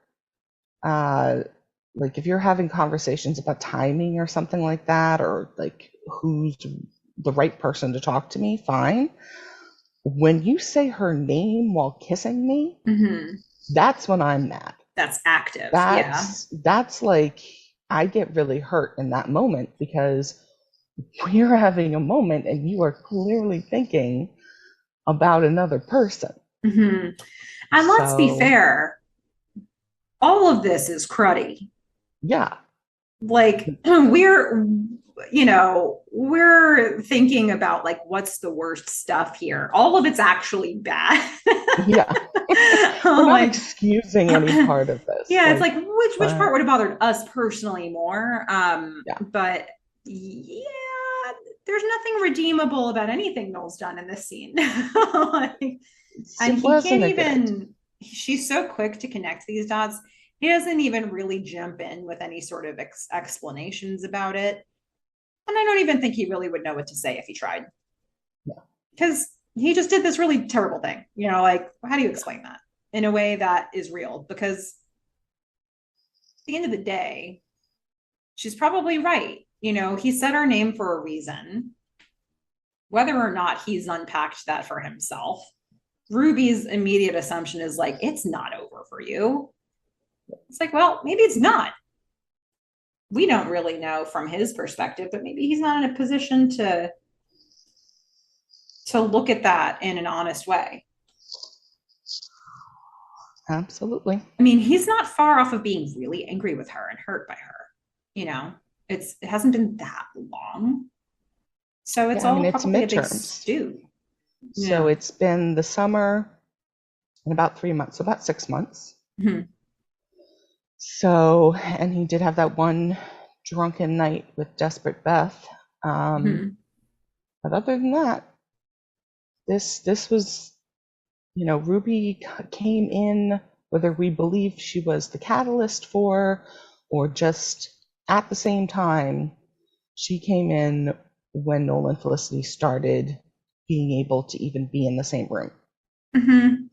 Yeah. And Noel, I don't understand. Maybe Felicity's season one verbal diarrhea is like catching, but Noel just comes up to her and is like, I said your name while kissing Ruby.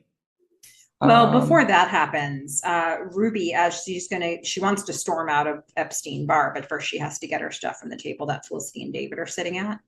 And so she storms up to their table first, grabs her stuff, and said, I really wish you would have told me about you and Noel. And then storms out, leaving David sitting there wondering, what is that?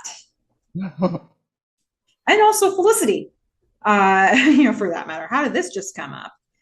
And then David now, he's wondering. Noel goes out to chase after Ruby. David wants to get to somewhat to the bottom of this. And, you know, she's like, well, I guess I should tell you as well. Noel and I used to date. And he's like, yeah, it's so hard to judge when something's over when, the breakup is so recent. She's like, he's not even the guy I was with. And David's like, oh my God, no, no, not this. Remember that purity and grace bit? The purity Yeah. piece that mattered. Is like doing some sort of mental math about how many guys Felicity might have been with, not knowing a thing about their relationships. And he's like, I'm in trouble here. Yeah. But again, this is where I like how he talks about it. Yeah. He says, look, I wasn't sure if I was ready to trust someone. Um, it's it is me. And Mm-hmm. he does take accountability for it. Yeah. And you know, um, maybe it will take more time, maybe not. Like, I don't see this as, I mean, this is such the opposite thing to do than what Ben has done to every woman we've seen so far, right? Hmm. He's not passive aggressive about it. He's not like just trying to push her away. He's just like, look, here's what it is. And I'm out. Like, Hmm. sorry. It's very much like, look, I have to protect myself, and this is a red flag for me, and sorry. Yep. And he leaves. And now Noel comes back to the table. Ruby did not want to be caught up with. No. And so Noel She's sits back at the running away table. like the little cartoon deer that she Dear. is. Okay. She ran very quickly. Yeah. So Felicity just looks at Noel and was like, what just happened here? Yeah. WTF, man. And WTF. Noel says what happened. Yeah, he does. She comes out and says, I said your name while kissing Ruby. She's like, what? Oops. My bad. Yeah. Uh, And they leave a lot unsaid in this conversation. They don't go to that level of this conversation. But what they do say is, Noel's like, can I say this to you? As much as I care about you and I think about you, I really wanted it to work with Ruby. And Felicity says, me too, with David. And they kind of leave it at that level. They are not willing at this table to be like, why did you say my name? Um, or, Felicity's not willing to say, like, I've had pangs. Like, that stuff is, like exists in the universe and they're not willing to share it with each other. But they keep it at the level of like, we wanted it to work with Ruby and David. yeah. I mean, I kind of felt like at this point they didn't really need to say that other stuff. Mm-hmm. Um, they're both just trying to get over other stuff that's going on in their lives, Mm-hmm. and they understand that about each other. Yeah. Um, and the fact is, they were starting to have feelings for some other people. Yeah. Yeah. Um, I think they both get that. Yeah. But anyway, they're going to end up going back to Noel's place together because Felicity's going to sleep at Noel and Elena's again to avoid Meghan's mono.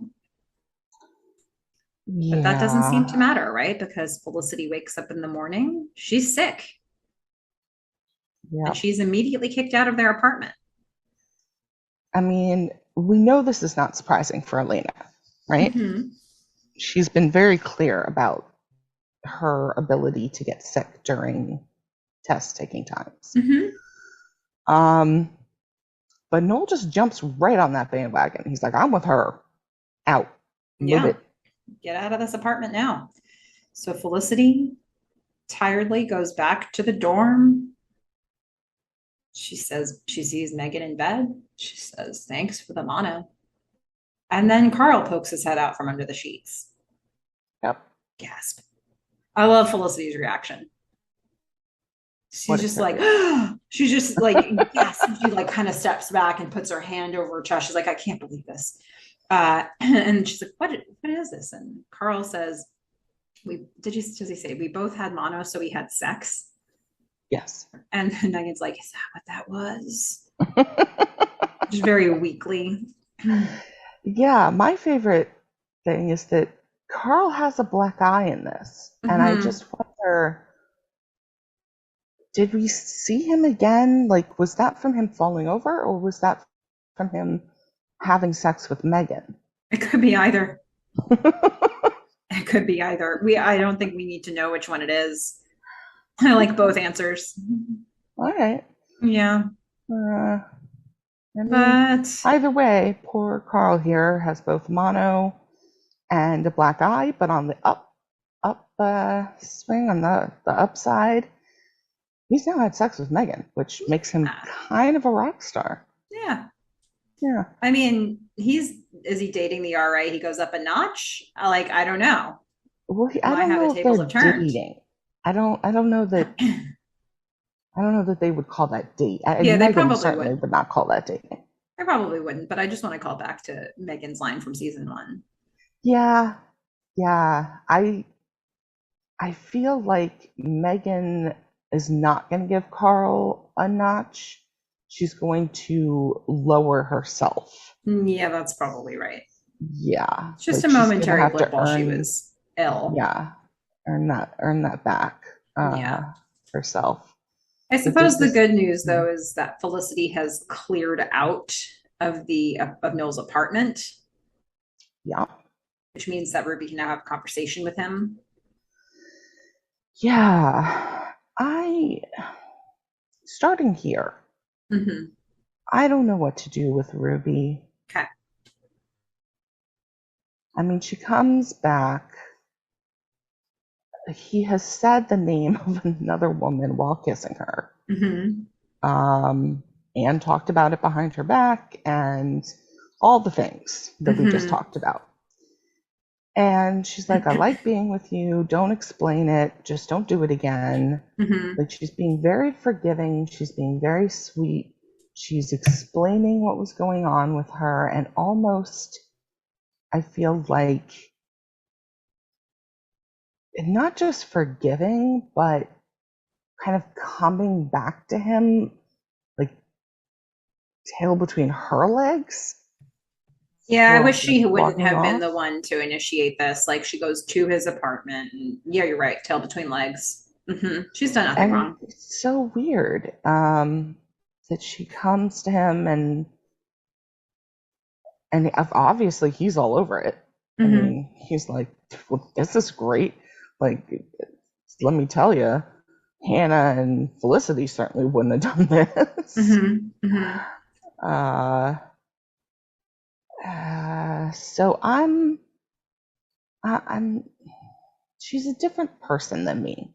So I don't want to judge because she seems very happy. Mm-hmm. And if she's okay with it, then she's okay with it. Um, and she likes him and she wants to go on having the relationship. All right, you do you. Yeah. Yeah, I feel the same way. She hasn't done anything wrong in this situation. And it looks like she's asking him for forgiveness in this situation. Yeah. But she's just sort of like, I'm letting you off the hook. Don't go there ever again. Like you said, don't explain it, don't ever do it again. And so they're ready to make up on this momentary blip of the radar and they're gonna have sex for the first time. But before Yeah, they do that, not only is she coming back to him, she's coming back to him offering him sex. yeah. And it's like, but here I have to give points to Noel. Mm-hmm. Lots of consent. Ruby also consent. Mm-hmm. He's checking in with her.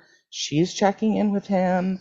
They're both checking in on the expiration date of the condom. Mm-hmm. And right before they have sex, I guess maybe part of the motivation for this for Ruby is that she tells Noel, "I got the part." I went away with the energy from the fight from last night and went into the audition this morning and got the part. And he's like, "Oh wow!" And she says, "I'm leaving in 2 days for 3 weeks." And the gravity of that is just starting to hit him. And she's like, "So we're gonna have to make up for lost time." Yeah. Which means let's get it on. But, that is something they're going to have to deal with, that they're just sort of pushing forward to a future moment. Um, she's going to go away for 3 weeks, which probably feels like a pretty long time. But it's also not the biggest thing, not the biggest deal that Noel's going to hear. His self-esteem is about to take a blow. A really big hit. He's going to find out who the lead actor of this movie is going to be, who Ruby is going to be kissing. Turns out, who was it, Fish? It's Tom Cruise. Mm. I mean, wow, Ruby. Noel is going to have a lot to try to stack up to, and he's not feeling very great about that. Yeah. So he clearly, I mean, I don't even know how he gets it up after that because I mean, huge blow. Mm-hmm. And Ruby's just like, yeah, it's great, great, great. Let me look at this condom again. Oh, thank goodness it's not expired. Let's go, Noel. Yeah. So that's where we leave them. And then in another level of energy, Felicity's just like in bed at Yeah, her she's dorm room. on death's door. She's like, I've got to go, Yep. got to go out. Yeah.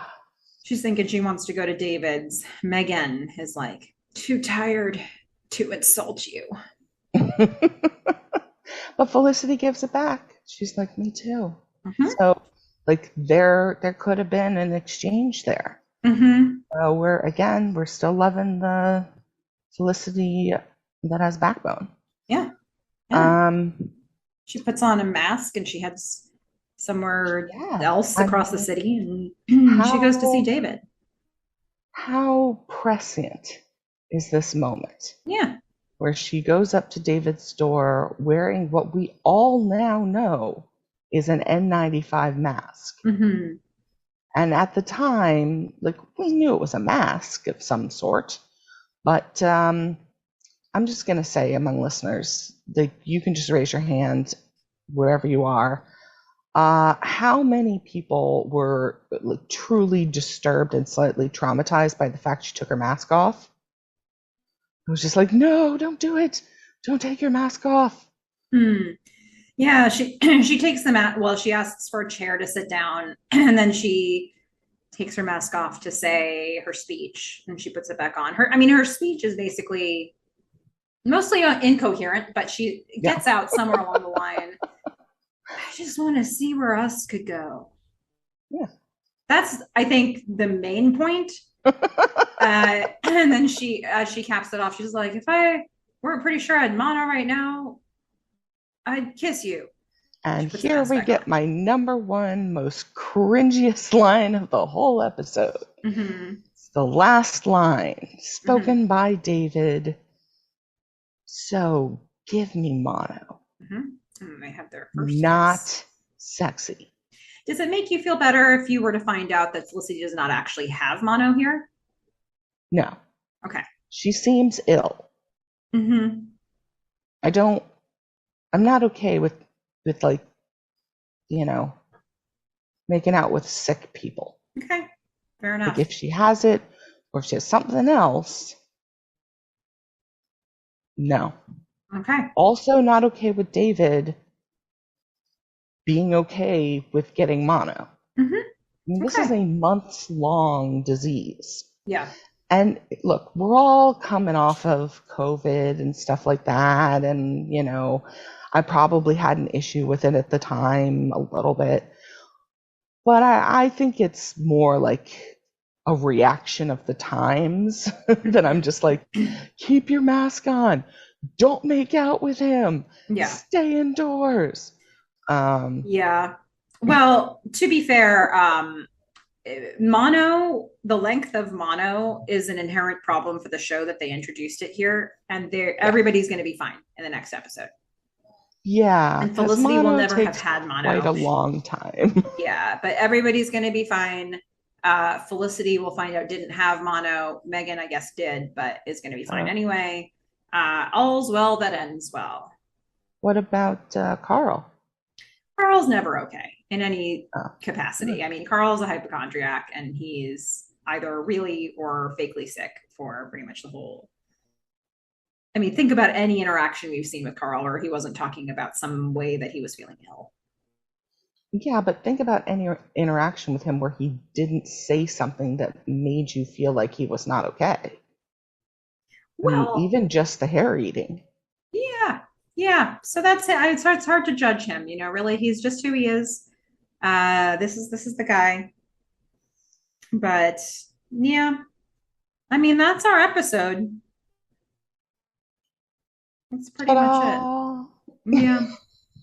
So do you want to do the what the club did they say segment? Yes.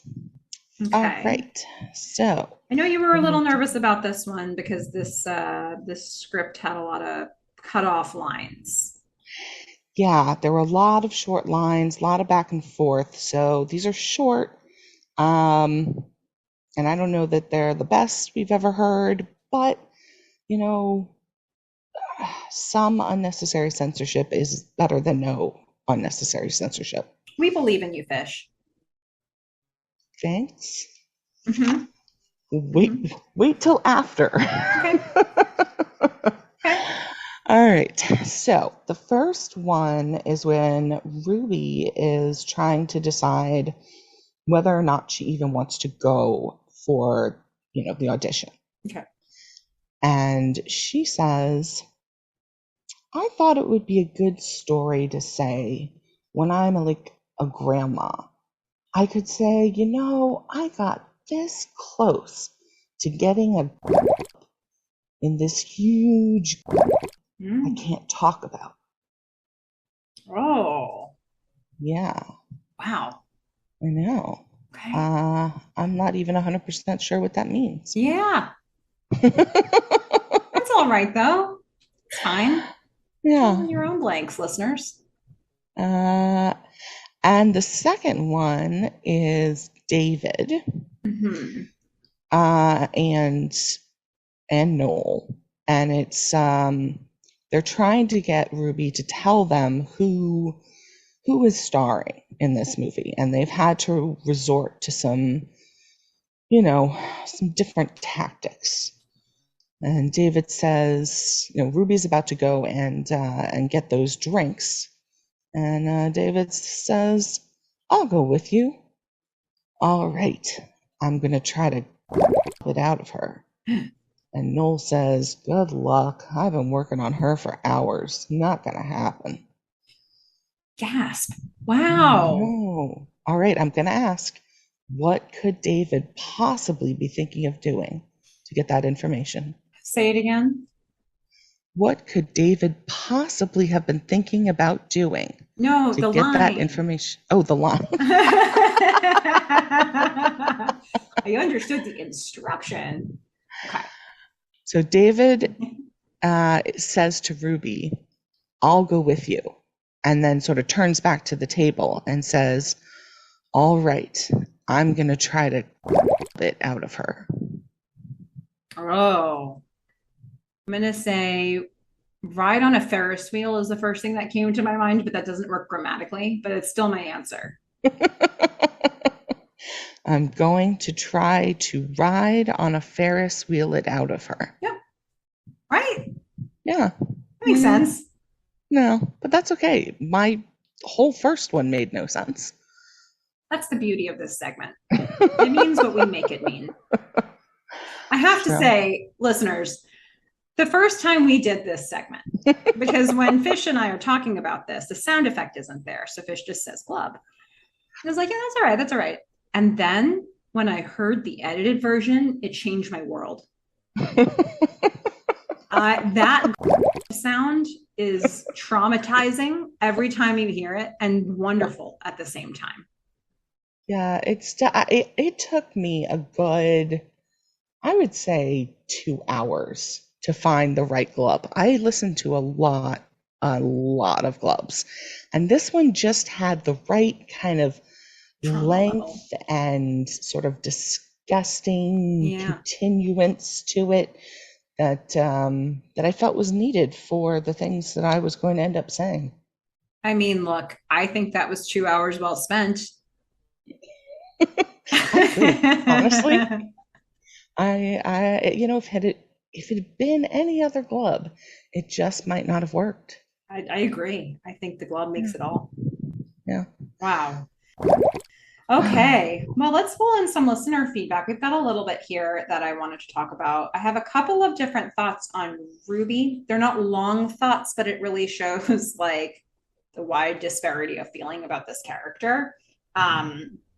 We have at LM Bretts on Instagram who says, loved her, and Amy Smart was amazing in that role.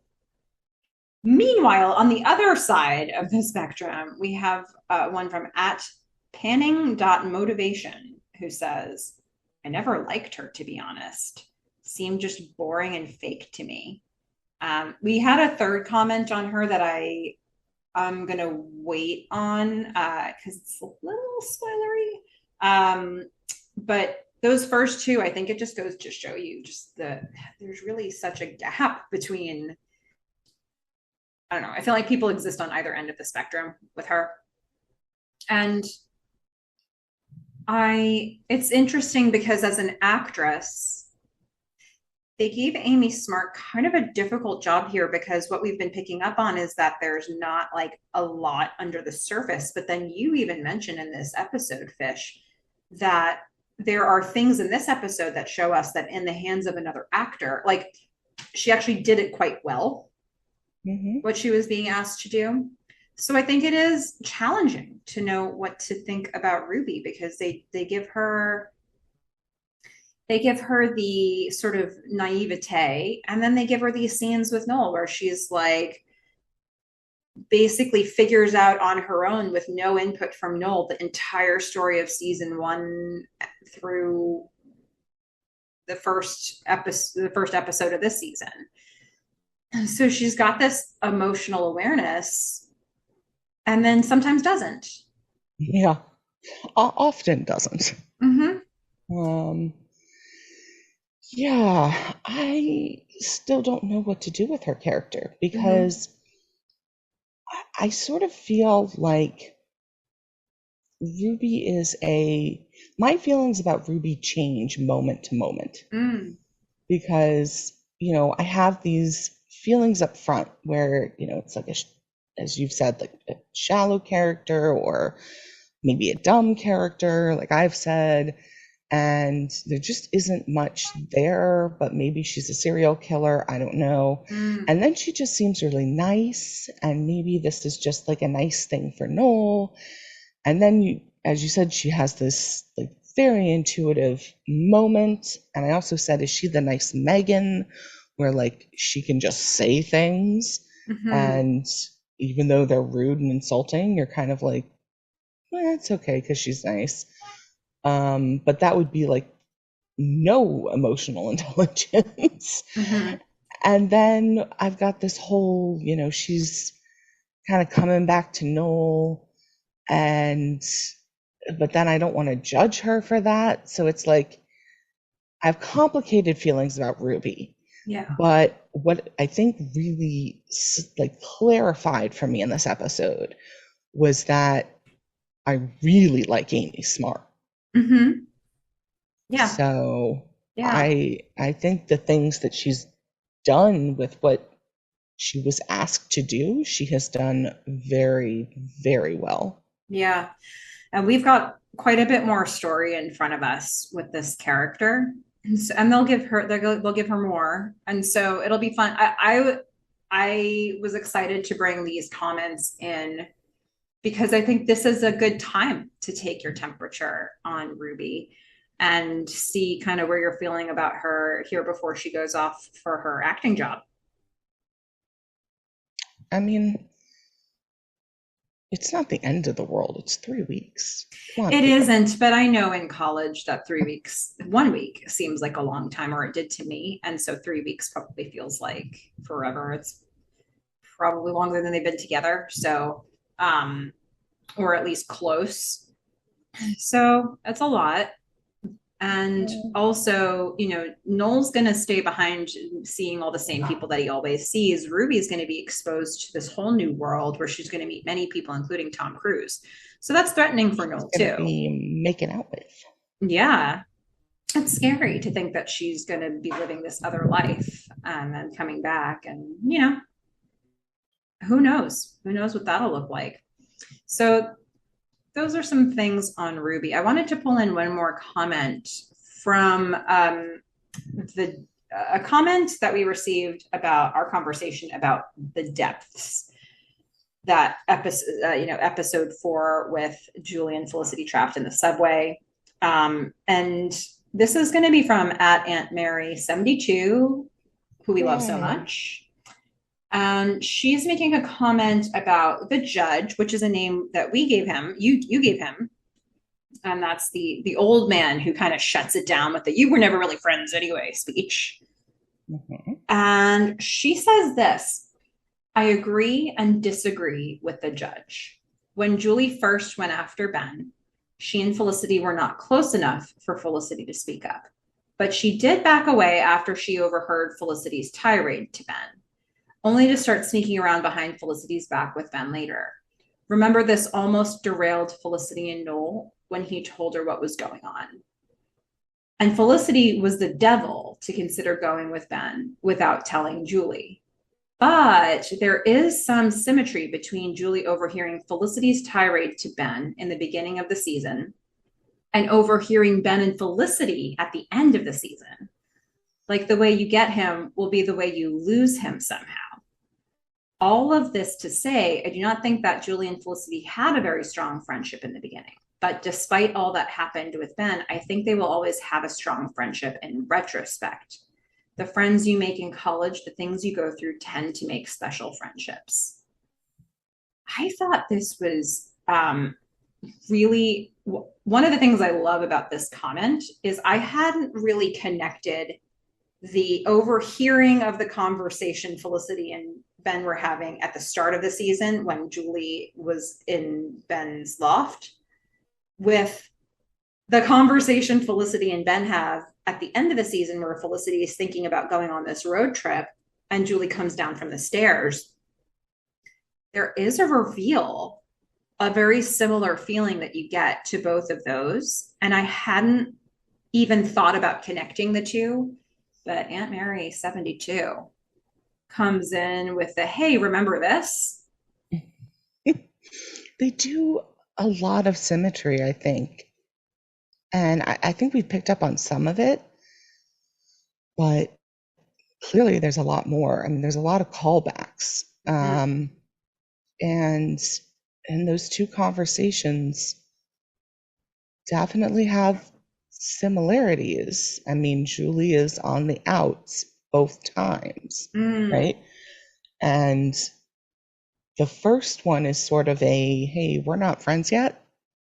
And the second one produces, all of this anger because she thought they were friends. I mean, yes, Julie has relied a lot on Ben, for what happened with Zach and her mom and all that kind of stuff. And she hasn't, as we've heard, had a lot of girlfriends.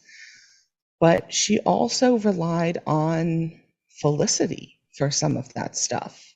And she just went through so much that I do feel like they were starting to be friends. And she was relying on Felicity.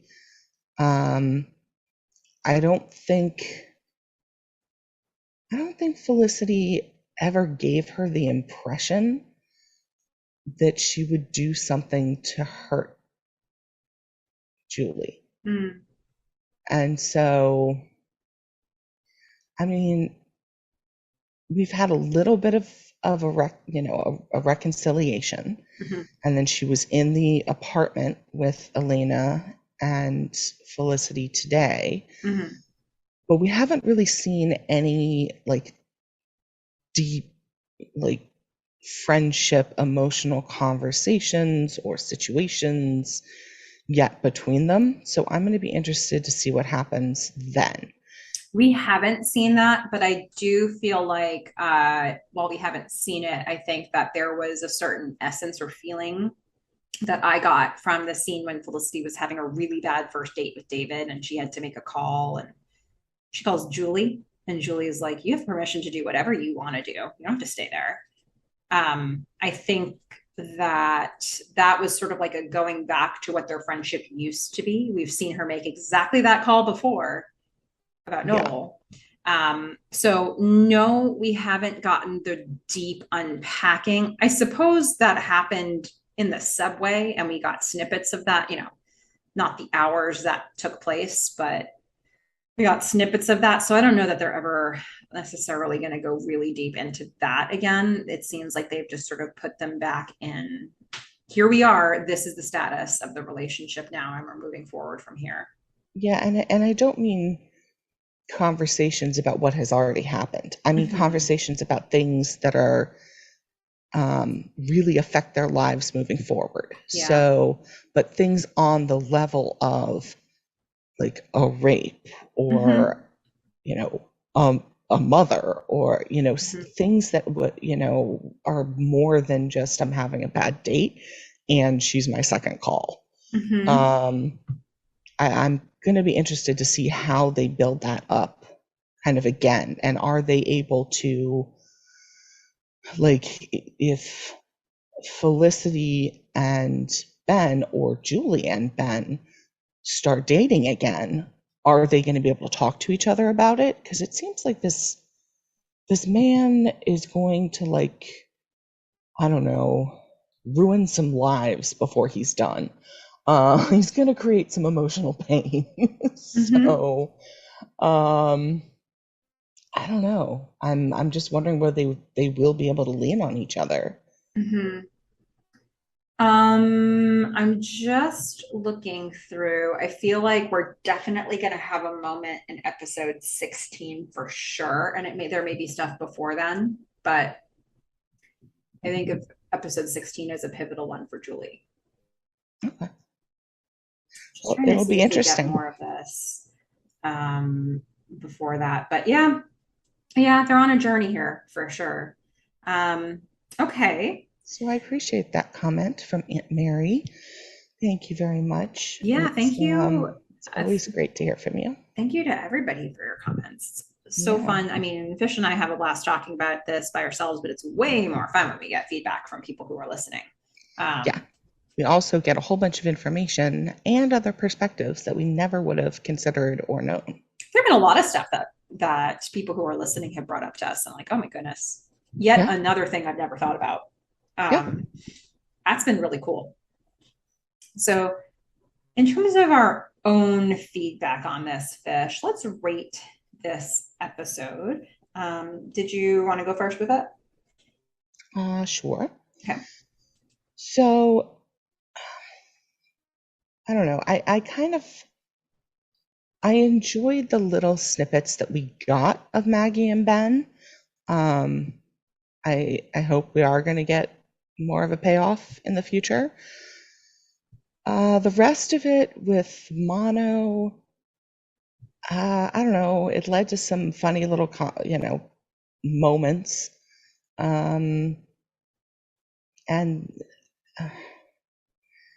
I don't know if this was supposed to be Ruby's kind of breakout emotional time. It really wasn't.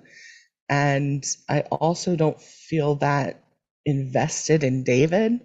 Mm-hmm. Um, so I would say, like, there wasn't much for me to engage with. What I was most interested in was Maggie and Ben.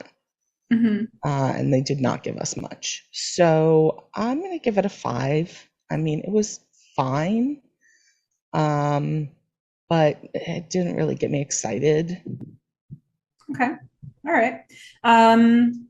Yeah, I also, in terms of my unit of measurement for this one, I apologize to you, Fish, but I'm going with non-eyelash moments. Non-eyelash moments? Yep, that's my Oh, unit of measurement, which might oh. make you bring your rating down a little bit. That's fine. Okay, so I put this one at a 6.6. I think like you, I feel that they're still, we were sustaining such a high rating and a high level through most of the end of season one and the beginning of season two. And then we sort of cleared the deck after episode two. And so from three to this point, we've been really starting to rebuild, and there needs to be more story laid out in front of us before we can get any kind of payoff like what we got last time. And so I think this is part of that process, and it's not necessarily exciting, but I do think that, we're getting some really important foundation laid for the story to rebuild and for the characters to get to a better place. Um, and to get to a place where we can have the kind of tension that we need to start getting more payoffs again.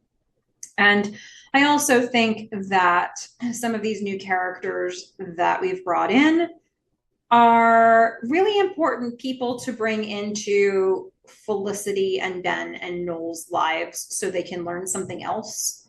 Instead of having us be in that triangle forever, where there's only so much new information for them to mine at this time. We're bringing in three completely different types of people for each of them to have a relationship with and uh, build some new aspect of themselves that they bring back to their friend groups. So I think that while it may not be the flashiest part of the season, I do think that this has its utility, but it's not super fun. This part, it's not like wild, making you, you know. I doubt the water cooler talk was like, "Did you see what happened with David?" But here we are. I do think that this relationship between David and Felicity is important, especially if I think about how she left it with Ben. It was like, look, I need to be able to talk it out. And here she's been gifted and by the universe, by Professor Sherman, this guy who's willing to do that. Amy Smart, we get Ruby, who is kind of game for sticking around with Noel. Like, she's not really overthinking it. She doesn't have any conflicts. She's just reliable for him. And, if we think that he wants people who look up to him, there is that dynamic that they've got. And Ben, if he wanted somebody who wasn't going to be too serious, you got that. So I don't know. They've all got what they wish for. Yeah, maybe it's a beware what you ask for kind of lesson for us. But I don't know. There's ever since Maggie and Ben met, right?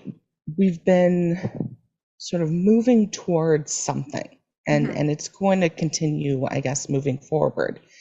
And the way that they have been building their relationship, I think, has been very interesting, even though, it has been slow. It's been sort of sprinkled throughout a bunch of episodes. It's been interesting. And what I don't understand is why they can't make David and Felicity more interesting. I mean, Ruby and Noel are, I'm like manic when it comes to Ruby. Like, I'm all over the place. So I'm okay with that. But like, David is just sort of consistently, and maybe this will change, but it seems like he is consistently like a wet rag.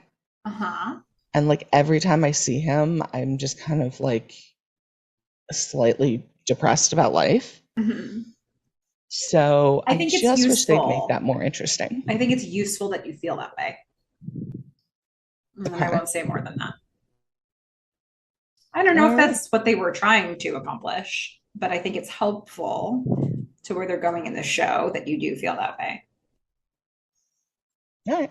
But yeah, such is life. Well, I know it does affect my rating though, because you know, maybe later I'll be like, oh, that was so necessary. Like, I get it, but in this moment, he just bores me.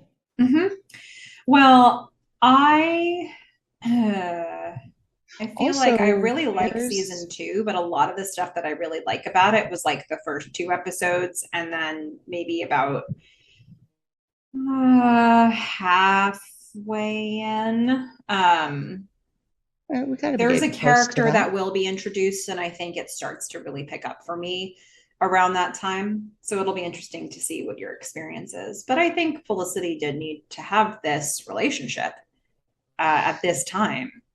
I mean, I kind of wish that she and what's his name? Was it Berkey? Oh boy. Or I don't want to call him Banksy because I know that's not right. It's Berkey. It is Berkey. Yeah, I kind of wish she and him would get together. Oh no. I don't need that. I would find that way more interesting than her and David. I don't think David needs to be interesting for him to be the right fit for her at this time. She's going for a B-list guy. She doesn't want to be annoyed by her B-list guy. I mean, and I think fair. They didn't have to make Berkey so annoying. Yeah. Kind of toned it down quite a bit. Like if he's been labeled as a gnat by her, it's not a sign of good things for the future of a romantic relationship with them. No. Yeah. But they didn't There. have to do that to him. He's a great actor. He could have done anything. And Yep, I this just feel like is he's a more dynamic person and actor than what we're getting with David. mhm. Okay. Seems fair. Well, let's share for those of you who want to send us feedback. We would love to hear from you. Like we said, we love to understand what everybody is thinking as they watch this show. So send us your feedback or Felicity fan art at themelissafish@gmail.com. That's Melissa with one L, two S's. Themelissafish@gmail.com. You can also find us on Instagram at Felicity Podcast. Lots of fun people having conversations about this show there. And if you want to be informed when we drop new episodes of our podcast, you can sign up for our newsletter. There's a link for that in the show notes. So wherever you're listening to this podcast, you can look at the show notes and find a link in there. And while you're in there, maybe think about rating or reviewing us, whatever options you have available to you on the platform of your choice. And next time, we're going to have an episode entitled Getting Lucky. Fish, what do you think that episode's about? Melissa's smiling at me. Mm-hmm. I mean, we're kind of done with the gambling thing. And getting lucky usually means sex. So I'm going to go with Ben adopts a stray dog named Lucky. Oh my God. Okay. Let's just see how this pans out. Yeah. Okay. Yeah. I like it. I like it. Those of you who are listening, react as you need to on your end. I'm trying to deadpan this. So, okay.